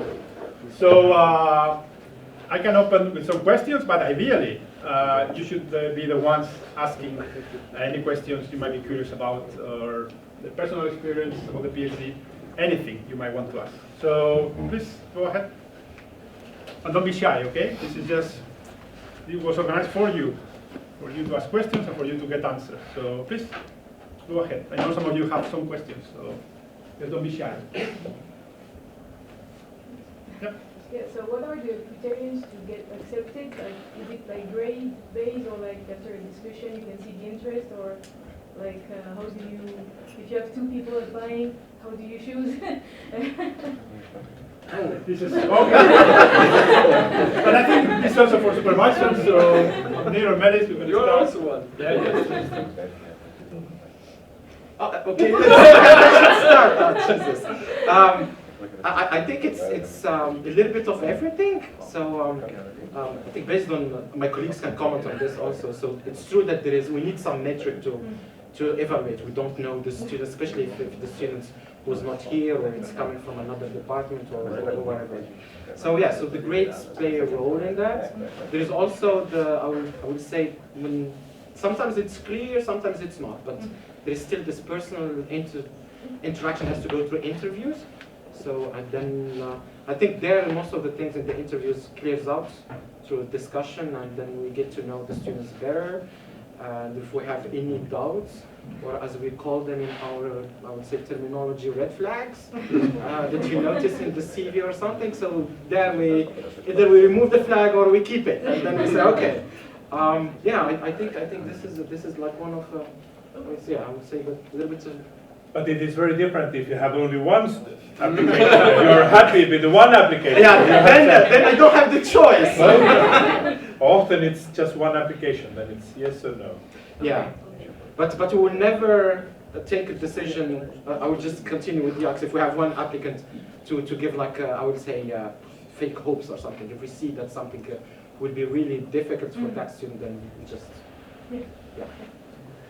Yeah, the goal is to really try to estimate in advance, like how would this work out? Does it look like that together as a team, because supervisor and student are always a team, can this work out? And if we see during the interview that there are, or from the CV or whatever, some problems, then we need to discuss it. And I think most of all, most important in the kind of the interview between a PhD student and the supervisor in the kind of candidacy phase is really about kind of honesty and kind of being sincere in everything, because on both sides, because that's kind of the beginning of a long relationship, right?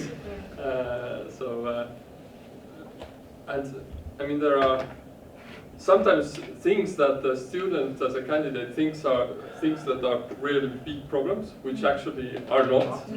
And it can also be the other way around. So, yeah. So I think it's also important not to be worried about that interview because this is really helping both sides to see how it would work out. And I think on top of that, that's why I think it's also important that you talk now to potential supervisors, because if the supervisor already knows the student from, let's say, a project during a master course, or because the student has approached 5 months before and expressed what the student likes to do or what research like. So if you know the student before, of course, then you can predict better whether the personalities will match because you have worked together already. So I think it's important to start this relationship even sooner than the candidacy phase, because then you can predict better if you can work together well or not. And so I think it's important. That's what I said. Try to use the month of December and January to go to talk to potential supervisors, because that's also very important. And in particular for me, it's also about personalities. It's not only technical skills, but as they mentioned, you try to predict how the thing will work. And for that, personality is very important. That so if it is a humble person, a cooperative person that will fit well, create a nice environment, because I think it's very important at the end that you come to work happily with people that will make your day even happier. So for that, for me, it's a very important criterion, and then you get to know these things when you have worked with the student for some months at least. I want to be on the panel. No, I will. I think our They can cheer here. I think the supervisors have also become much more selective.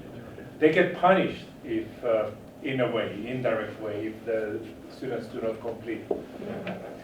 They will not get the next positions if they fail. And for a university, if you look at the salaries and everything, so it's a commitment of about 200,000 euro or $250,000 commitment into that position. And $250,000 worth for your education is a big commitment. So supervisors are much more selective nowadays than used to be 15 years ago. Okay, more questions? Yeah, my question kind of a little bit about the completion. What are the requirements of the completion? Yeah, so at the end, after you pass these modules, the course module, which is only 30 credits, and then the research module, the way to pass it is every year there is attestations, which they will review your progress and also give a specific and written feedback. And there are some minimal criteria every year that you have to pass. For example, after the second year, you are expected to submit one publication, one paper. Just submit. After the third year, you are expected to have one paper published or accepted on this, and another submitted. And by the fourth year, of course, you are expected to have 3 papers and the thesis written. So every year, there are some sort of minimal criteria that you have to pass, basically. But if you go through these progress attestations with these minimal criteria being passed every year, the natural outcome is that at the end of the 4th year, you are almost ready to have the thesis written and to be presented. And for the thesis, as we discussed, there are 2 main outcomes: the cumulative thesis, in which you append the 3 papers or more you have published together with some brief summary in the beginning, sandwiched with some introduction and background, and so thorough discussion and implications of your results. That's one way.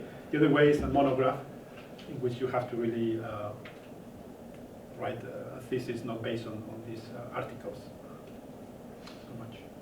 Umbashar mentioned that it can easily happen that you get just 3 rejections of a paper. So yes, happened to me as well. So can you explain, like, I mean, currently you have put it the way that there is kind of requirement by some year that you have a published paper, but what if you actually get it 3 times rejected? Yeah, the attestation committee can take a specific decision. So if for a person they see that the student is progressing well, is a good student, because the paper is a good paper, it just happened maybe it was submitted to a very good journal that has very selective threshold, for example, you submit it to Nature. In that case, if it gets rejected, or if it gets under review, or it gets, so to say, this status, of course, it would be no problem. The attestation committee can decide overall that the student is progressing well, despite not meeting this minimal criteria. So the minimal criteria is expected to be generic. So if you are doing good, we expect that for the second year you have 1 paper submitted at least. But in case there are exceptional conditions, the attestation committee can decide to pass the attestation well without meeting this criteria. Okay? So everything can be done specific, tailored to your case within some boundaries, so to say. And there is also a possibility to ask for extension of 3 months if needed. And there is some other mechanism, which is if in the 4th year, for example, you see that you are not, you need an extra year, you can also lower your load, so to say, work half a load, and then extend to a 5th year, for example.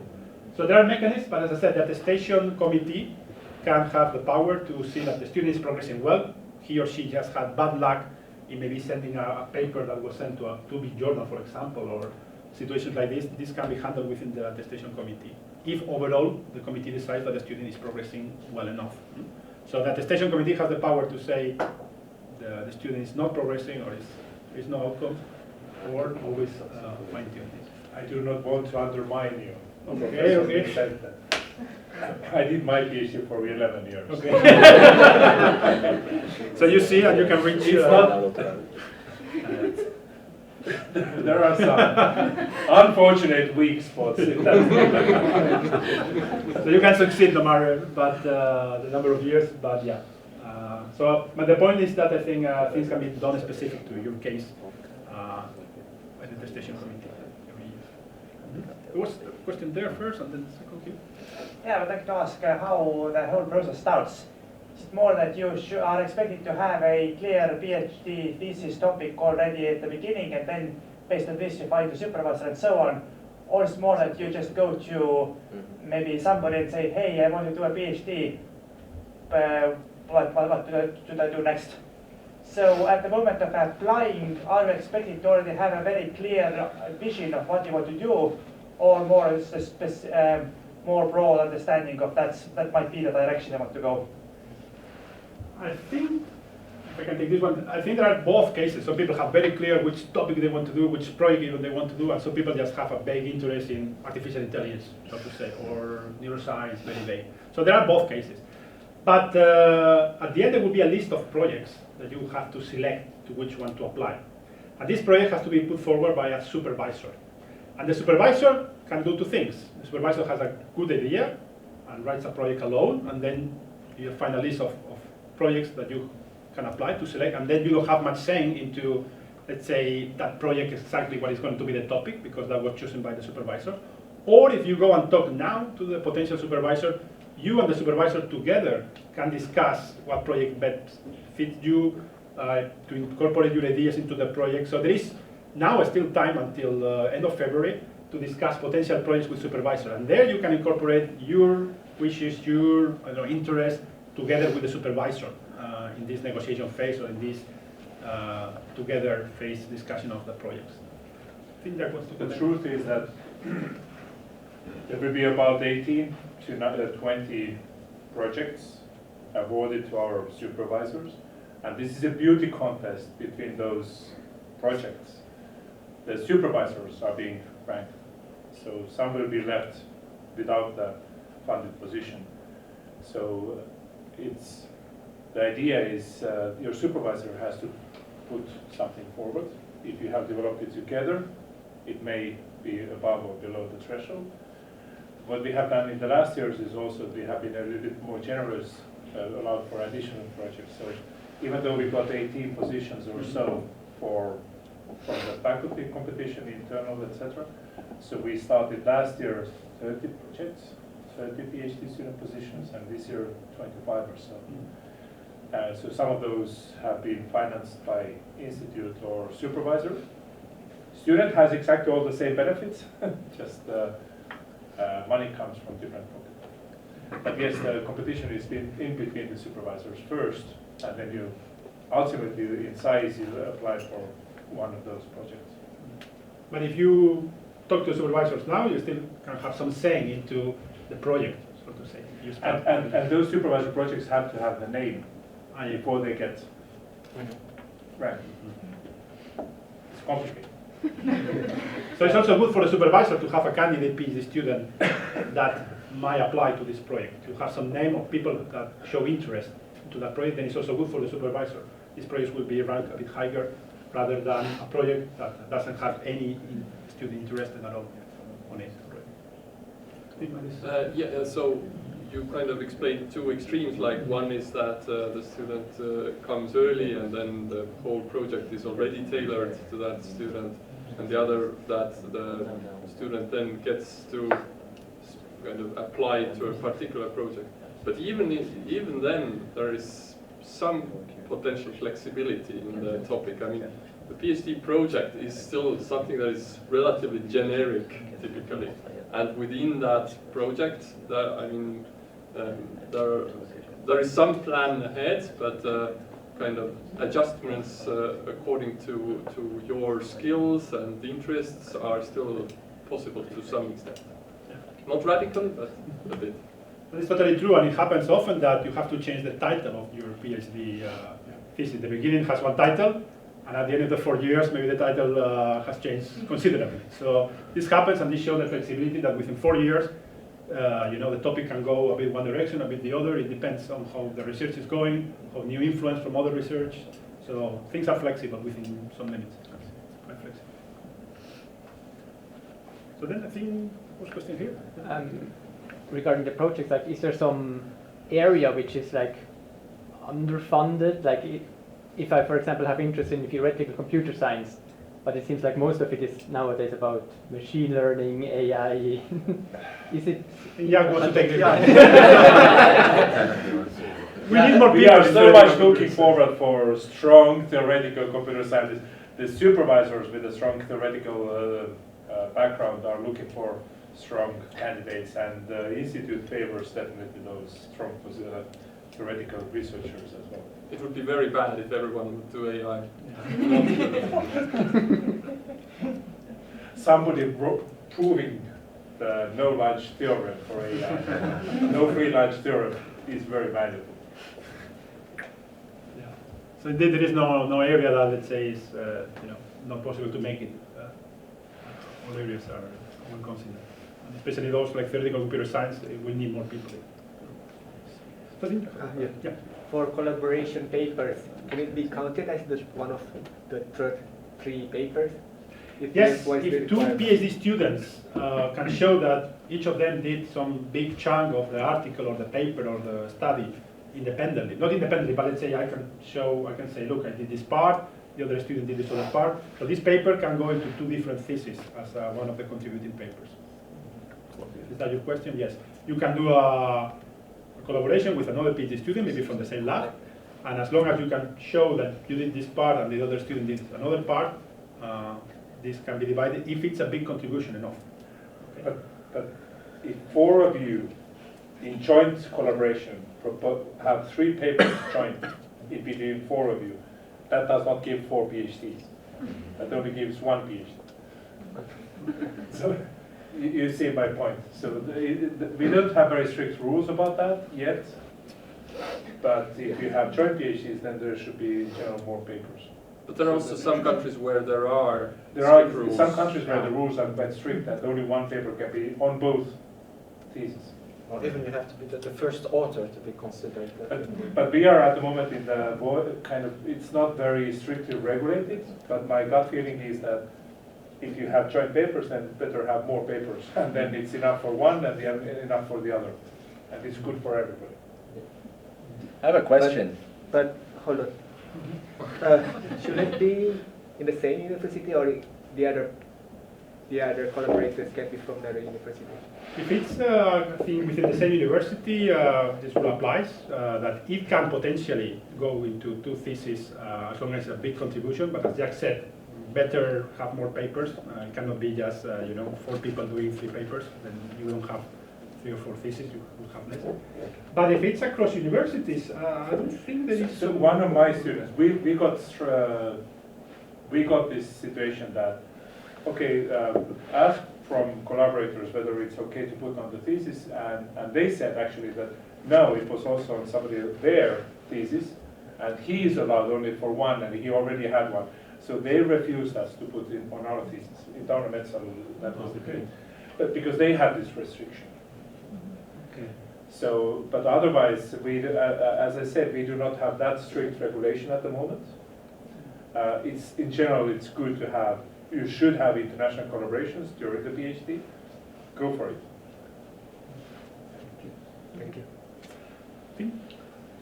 Yeah, so I supervise a couple of students, and one thing that got to my mind was that certainly I want to make use of that supervision in a deeper manner, which is that once they finish their master's, I would like to help them to publish their articles out of their master thesis. However, I am a doctoral student, so if I co-author a paper out of their master thesis, how does that sit on my doctoral thesis? Very good. Then you show leadership, supervision capabilities, everything is very positive. So it's okay. That doesn't allow this Thank you. thesis contribution. It's not going to this thesis topic, probably. Great. You don't have to show, present yourself only as a good scientist. You also have to present yourself as a good co-worker. So you have to supervise, you have to teach, you have to like do stuff to pass the grade. Yeah, progress. I'm hearing a lot that people tend to work alone during their PhD studies. How much is this the case in the field in general? I'm asking because I know that, let's say, physicists, for them it's very common that maybe 100 people all work on the same paper and then they get this one paper published for the whole big group of people. But am I right that in here it's more everybody has their own little bit of interest and then they do their own small little work as opposed to everybody working in one big group for one big project and one big paper? It's complicated, but even when you have 100 people, it ends up in 1, 2, 3 people writing the article, the main body of the article. That happens in other collaborative projects as well. So it's not like 100 people write the article, it's a small team who writes the article, takes the ownership. In our computer science community, we are happy to have people who can collaborate and speak to other people. We are very happy to promote this kind of collaborations. Very difficult question.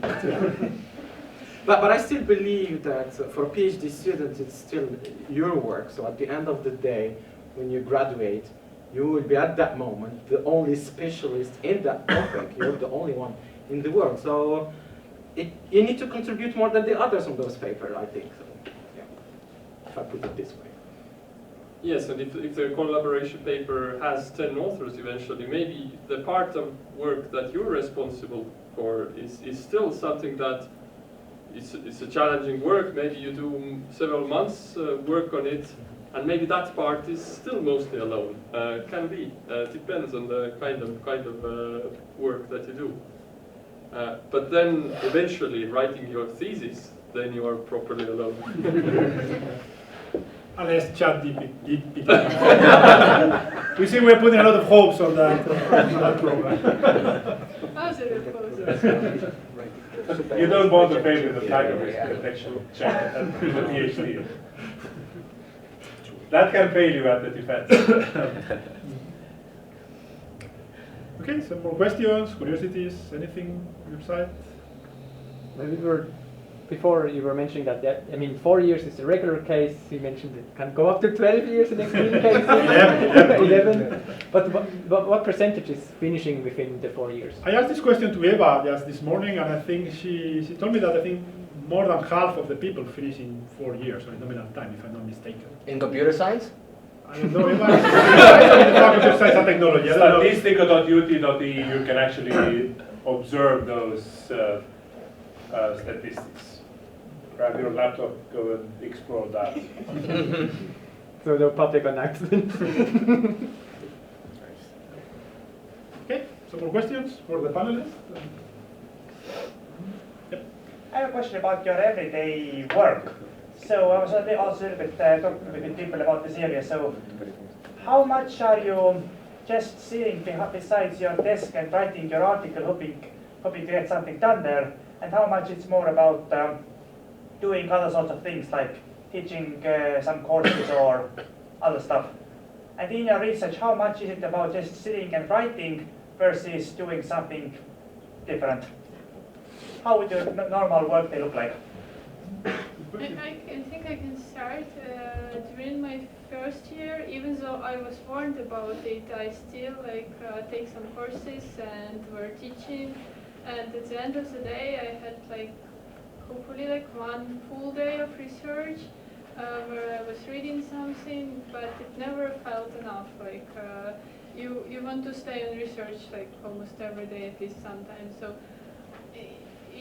you always go in this trap, but then later I figure it out, and now I think I have half of my some other duties and half of research, and hopefully next semester it will increase even more, and I will have more research and less of some teachings and other stuff. But yeah, in the beginning it was a lot of things coming, and you figure out you have some obligatory courses, you have some teaching, you have this and that, and you always underestimate the time your research is taking. Yeah, it's the same for me. That I think that it's gonna be enough if I just take the 3 hours in a day, and also depends on the semester. In the fourth semester, I'm teaching more, then I have less than half the time is spent on research.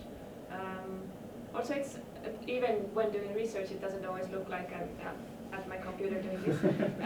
Often it's reading or solving some questions. Sometimes it's talking to people. Sometimes it's just reading documentation of some programming method or some statistical analysis tool. And sometimes it's talking to a supervisor. And sometimes it's getting help from people who are better at programming. And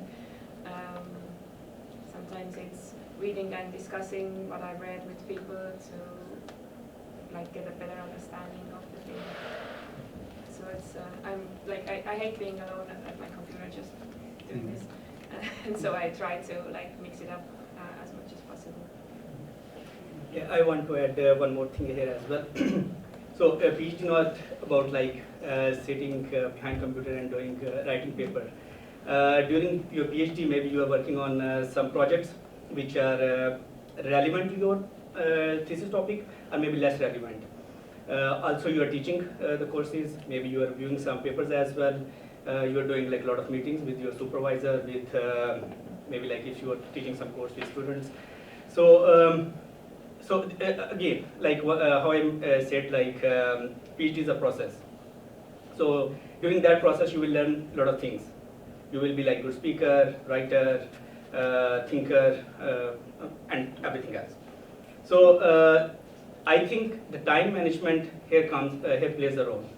So if you are going to manage your time well, you are going to perform all these activities. And if you are going to enroll in PhD just thinking you will sit behind the computer and you will just write some papers, this is not going to happen. So you have to accept it, this thing, there will be some challenges, you have to teach as well. If even you don't like it, you still have to learn that ability. So you supervise as well, and there are a lot of problems with master students, right? So, so yeah, you have to deal all those things. So yes, PhD is process. You are going to do a lot of things during that.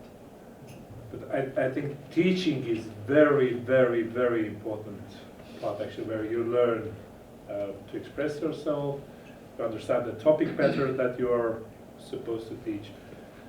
You might even develop this self-esteem that I know more than that person. Oh yeah. But teaching is very, very important part.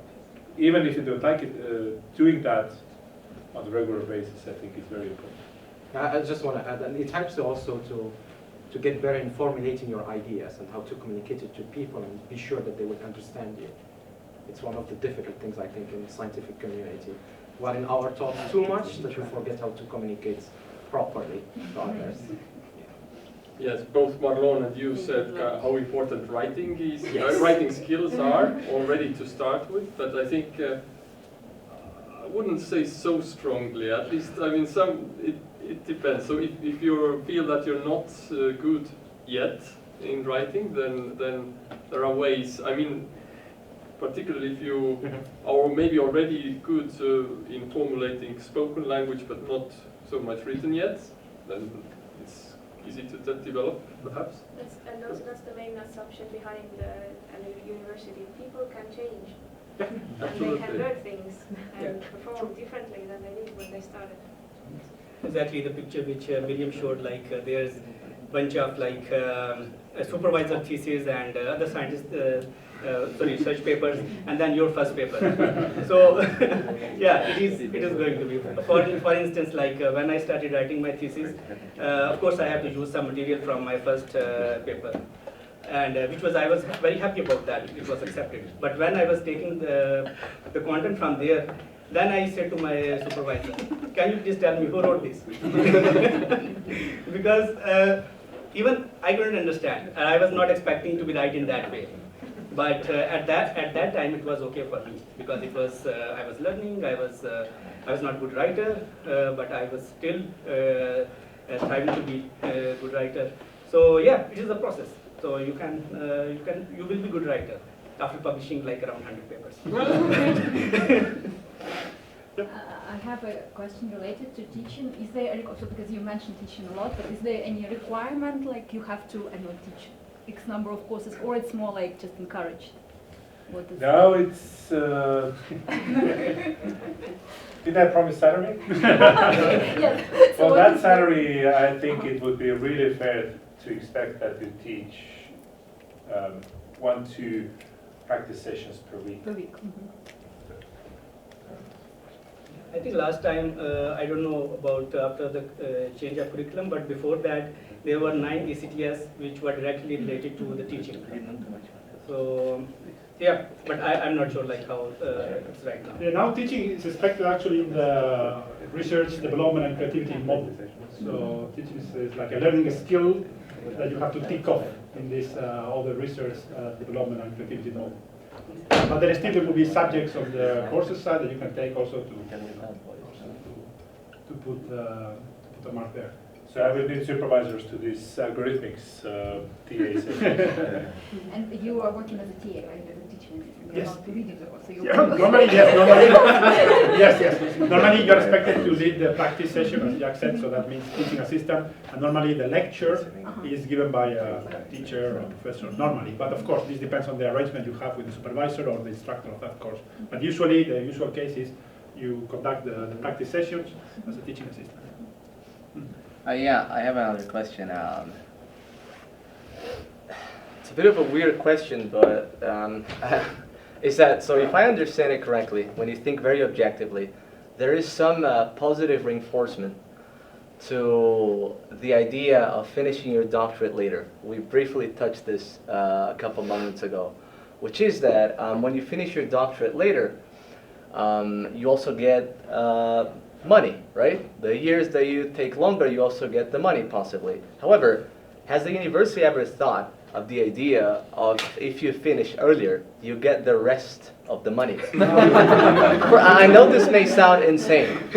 I know this may sound maybe a bit crazy, but you know, some people, they have a very specific plan on their doctorate and they plan on finishing or earlier. And if you could tell them that, hey, if you finish your doctorate in 2 years instead of 4, then we're going to pay you the remaining 2 years. This is the next reform. Let me answer you indirectly. So we had one PhD student who completed super fast, I think 2 years completion.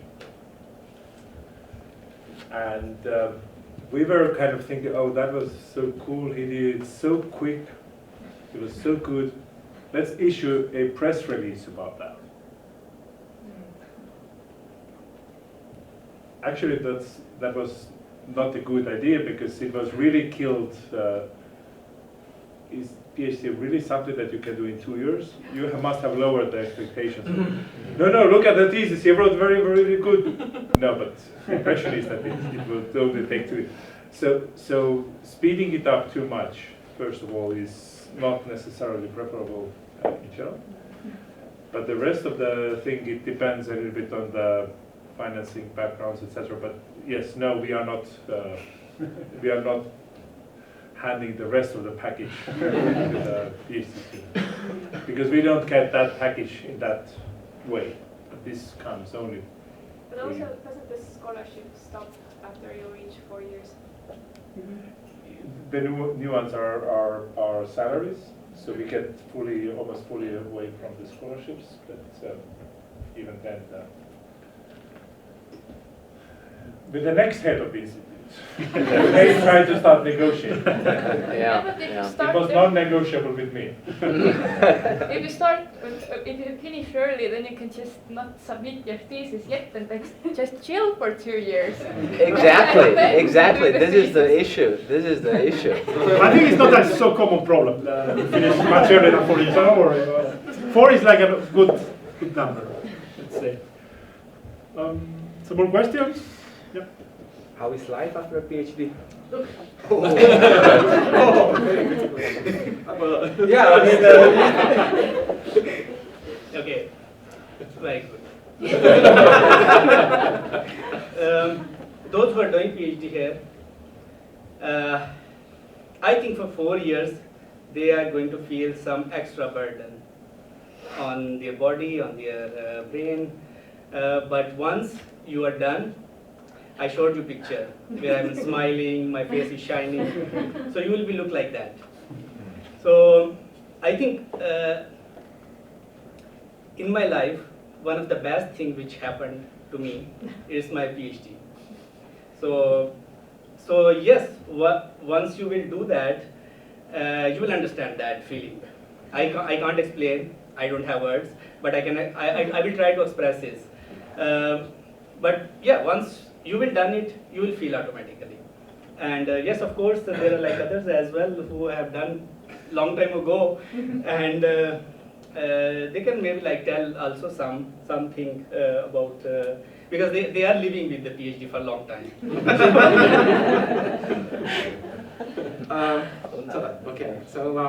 I would put it this way. So if you're passionate about what you're doing, yeah, you will take whatever it comes as a challenge, and you get addicted. So I'm not saying that the ride after the PhD is smooth and nice, but I will say it's interesting and vivid, and it's everyday challenging. It's less boring, I will say. It makes your life has a taste. I would put it this way. I try to put it as nice as possible. I think it depends a lot on what is it that you do afterwards. I mean, it might be that PhD opens some doors that you wouldn't have access to before, and then maybe that's super great. Could be academia, could be industry. So in my case, I actually kind of shifted to a different topic and went to a postdoc, and postdoc was 4.5 years for me. And there, I mean, I enjoy teaching very much, but 4.5 years without teaching was also absolutely great. Just doing research and getting to know the new field, that was just great. And it somehow keeps getting better year after year. The deep satisfaction that you don't need to take any courses anymore, you don't need to take any exams anymore, ever, that you are at the highest level of academic degrees. I think the moment you get established, feeling of achievement. Yeah, you get established, and then it's it's nice feeling. My supervisor reminded me that if I want to be loud and opinionated, I first have to publish in a newspaper. So I feel like if you get a PhD, then your life gets better because you have the right to be loud and opinionated on some topics.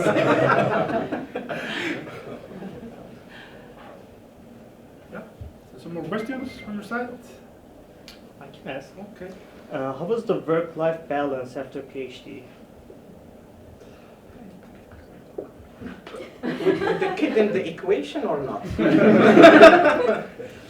So yeah, I will talk based on my personal life. So I think the challenge is still there even after you graduate. So, and as Meili said, you shift a little bit in different topics during the postdoc, which is refreshing because after that long ride in the PhD, you get really tired of your topic. You're just going to want to throw it away. The day you defend, you're graduated and you are a doctor, so you're just like, okay, I'm putting this aside. So it's really great when you move to the postdoc on a different thing, and then you meet different people, so I think it's refreshing. And then you go into this kind of like daily life of challenging yourself with solving some topics. Okay, maybe me, because I do applied research, so I'm not theoretical like Melis, but I'm more into applied science. And there we face a lot. So technically, we get inspired from what Melis is doing, and then we try to apply it. And Melis says theoretically it should work, and then we apply it, and it's not working. It always works. Unfortunately not. So we try to make it work, so that we face another challenge. So that's why I said we have a nice family here. So we talk to each other a lot, and I will say also we tease each other, like now. So Melis is saying it's working, and I say it doesn't work all the time. So there is this kind of a lot of fun after that. And then when the kid, it's another PhD, I would say. But yeah, it's completely different. So there is, like I would say, normal life. There is changes, and yeah, and you get to adapt to it. So. I did my postdoc in Bristol, UK. 35 hours was the kind of nominal time of work per week. Very reasonable. I mean, it's very individual, like academic freedom, at least in many places really works. So if you can work more, then you are allowed to. For me, particularly, I enjoyed some kind of sprints, research sprints during my postdoc, like, yes, well, kids and wife during those sprints, well, didn't see me much indeed. I tried to compensate it then from the rest of the time, but 2 weeks really, really intensive work, very enjoyable, because only then I felt I get to the bottom of all the problems and get into a flow, and then, you know, even during sleep my brain in the background still runs these same things, and that was very nice. But again, it was very flexible, so that I could some other days take off, or just the balance. I think for me it was perfect. So, some more questions? So we're talking about what you get from the program. So first of all, you get your knowledge, your skills and expertise, and then you get a very fancy paper. So how do you feel in our current society? How much does the paper itself count? So of course there is a demand for people with some sort of expertise and so on. How much does it mean that you actually have this certificate, both in industry and academia, but also in life in general? How much maybe prestige or opportunities this will give you? The paper, you mean the degree? Yeah. Okay. You want to answer it? I mean, academic life in the university, you need that degree, but industry varies a lot. There are some companies where kind of for a senior role you might need, if it's really research intensive company, then you might need a PhD degree as well. Yes, so it depends on which country you're talking about. So in some countries it's important, as Melis said, for high-level management you need that. For example, if you're going to be like, I don't know, the head of the R&D in some company, of course you need to have some PhD. In some companies they really don't care that much. Others, they take it into account and you have increase in salary compared to the others. So it really depends on the country, on the culture of the company. Yeah, so a lot of variables there. In Germany, I'm with German partners. I think you need to have PhD. So I know a student person from Telia. He said that he was headhunted to join a German company and accepted, sort of like hired. And one last question. What was your PhD title? I didn't have a PhD. But you just finished the degree. No, that was master's degree. We're so sorry, we misunderstood something. So he was not accepted. So he had first offer, everything was agreed.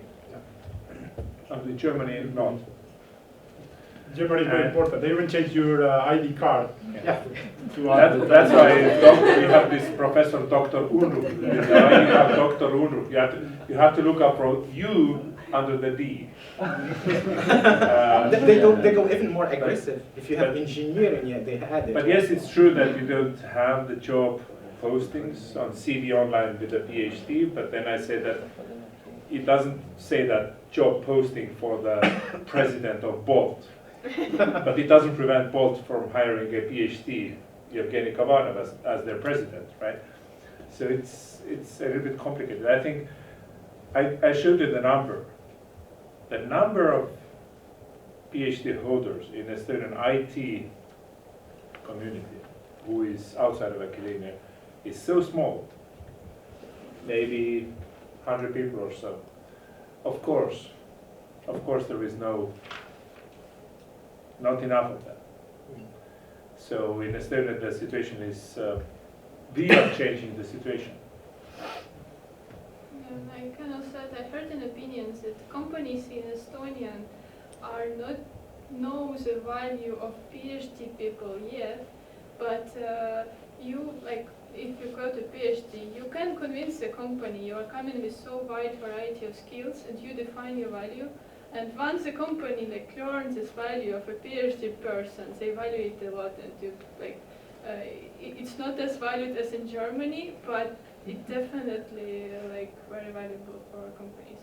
And there's also another case where like companies participating in some grants, and when they provide the number of how many PhD employees are in the company, they have a higher chance to win some grants. It's very specific cases, but some company know it and they hire specifically PhD people.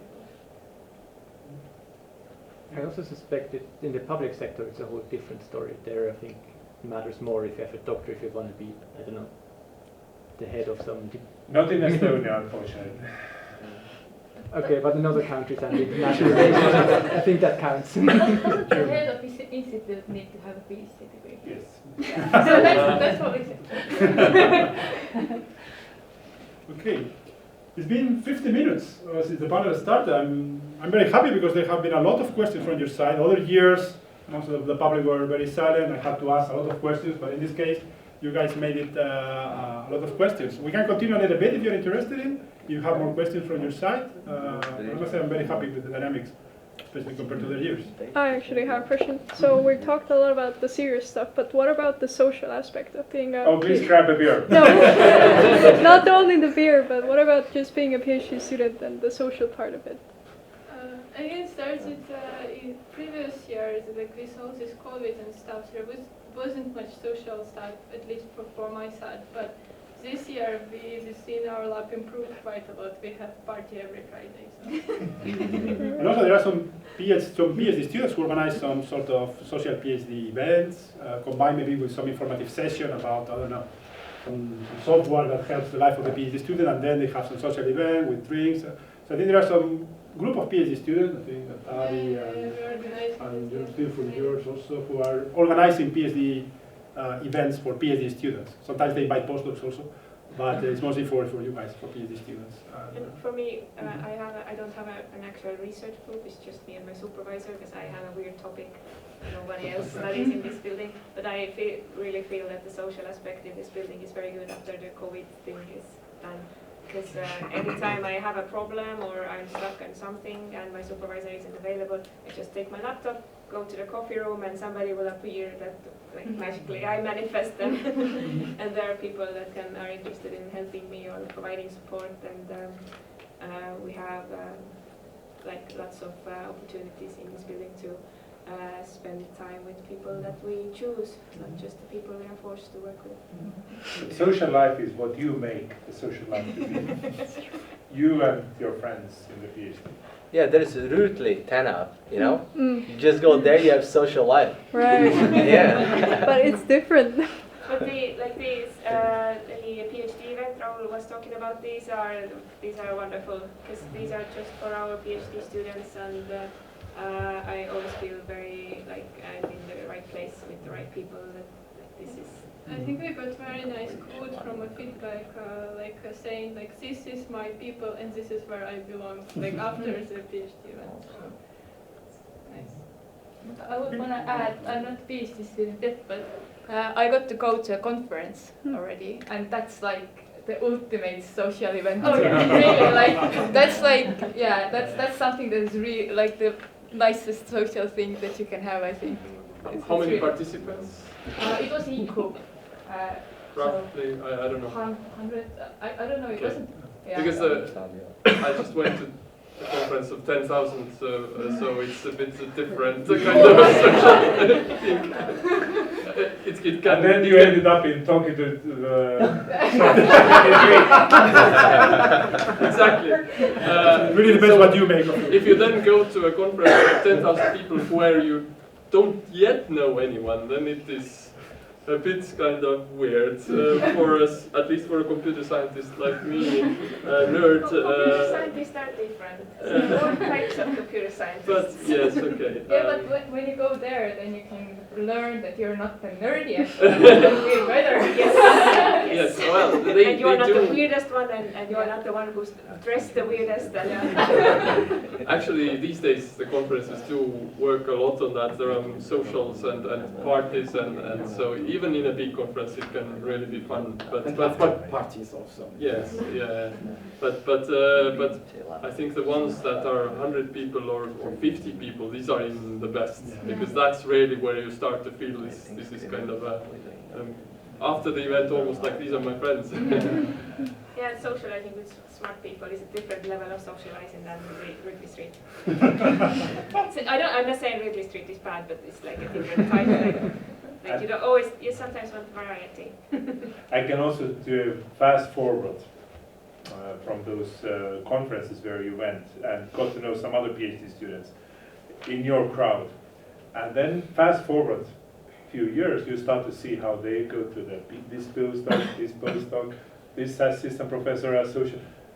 They get to be the big professors of the field. They get to be deans. So suddenly, how do I know those people? Oh, I met them in the conferences when they're PhD students like myself.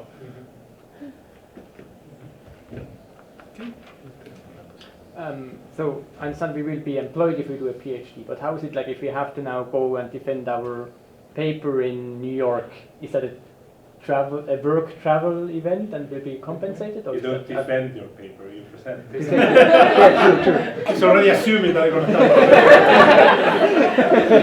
So there is plenty of fun to travel, and of course that is paid by resources from the institute or from grants from your supervisor. It depends on the funding scheme, but in principle there is quite some money to at least defend. I mean, normally the supervisor can also put some conditions like, okay, go to a conference when you have some results to present, but sometimes of course you can go to a conference just to learn, just to acquire knowledge. So this to be discussed with the supervisor, but in principle there are funds to travel and to present papers in conferences, and it's a very estimated activity. I think traveling, as we said, is an important part of your growing up as a PhD student. I try to encourage our team members to submit to the conference in Hawaii every New Year's Eve. They never did. No, actually, one team later did, and they went there. But yes, there are lots of travel opportunities as well. So you choose your conference And based on suddenly, the temperature. at some moment, you don't like that anymore. But there are also summer schools which can be really great. They tend to be, well, some of them are actually longer even than a typical conference, and then you're all learning together, so the same things, and so it somehow connects people very, very nicely socially as well. Yeah, maybe I would just do a little bit of advertisement, but since you talked about summer school. So our institute is part also of doctoral training network of the EIT Urban Mobility. And there we have a large consortium of universities and companies and cities. And what is interesting in the doctoral training network, it's if you get accepted there, of course the topic has to be related to transportation or mobility, but you can validate your 30 credits that you have to do. Of course, the mandatory courses you have to take them, but some of the credits can come from there. And yeah, it opens the door for networking, so it's for 2 years. It's not like 2 years you have to travel all the time, but there is events and courses and then workshops and also conferences, and you will end up in, as Jack talked about, a close network of PhD students that tomorrow will be the leaders, and you have some friends out there. Yeah. there is a stress though. If you feel that you have not accomplished yet anything, what do I do? Go there to talk to others? I have not done anything. That is one of the stress. When you somehow feel that I have not yet done anything. True. That's why I think this is the job of the supervisor. They evaluate your progress. If he sees like already you're pushing like a first paper, there is cases where I have my students from the first semester they pushed already a paper out, and then yeah, it's okay. But if you are slow learner, you want to take your time, then yes. Okay, I think with this note, maybe we'll be the last question because I think it's time to wrap up. But I have a politically charged question. How does a PhD in Tartu University compare to other Estonian universities of the field? So I think primarily Tallinn Technical University, or maybe there are other places which also offer a PhD in computer science. This building has at least 5 dogs and 2 cats that sometimes come to work. I don't know how about Tallinn, but just take that into consideration. Let's assume they don't have. So better in University of Tartu. But it depends on whom you want to impress. Locally here in Estonia, somewhere abroad, different factors might play a role. Or maybe the topic matters more eventually for what you want to achieve later. So it depends. okay, so I think with this question it's time to say thank you for attending, for asking so many questions. I think, as I said, this year has been great, the participation. And thank you all the panelists for their experience, and Eva for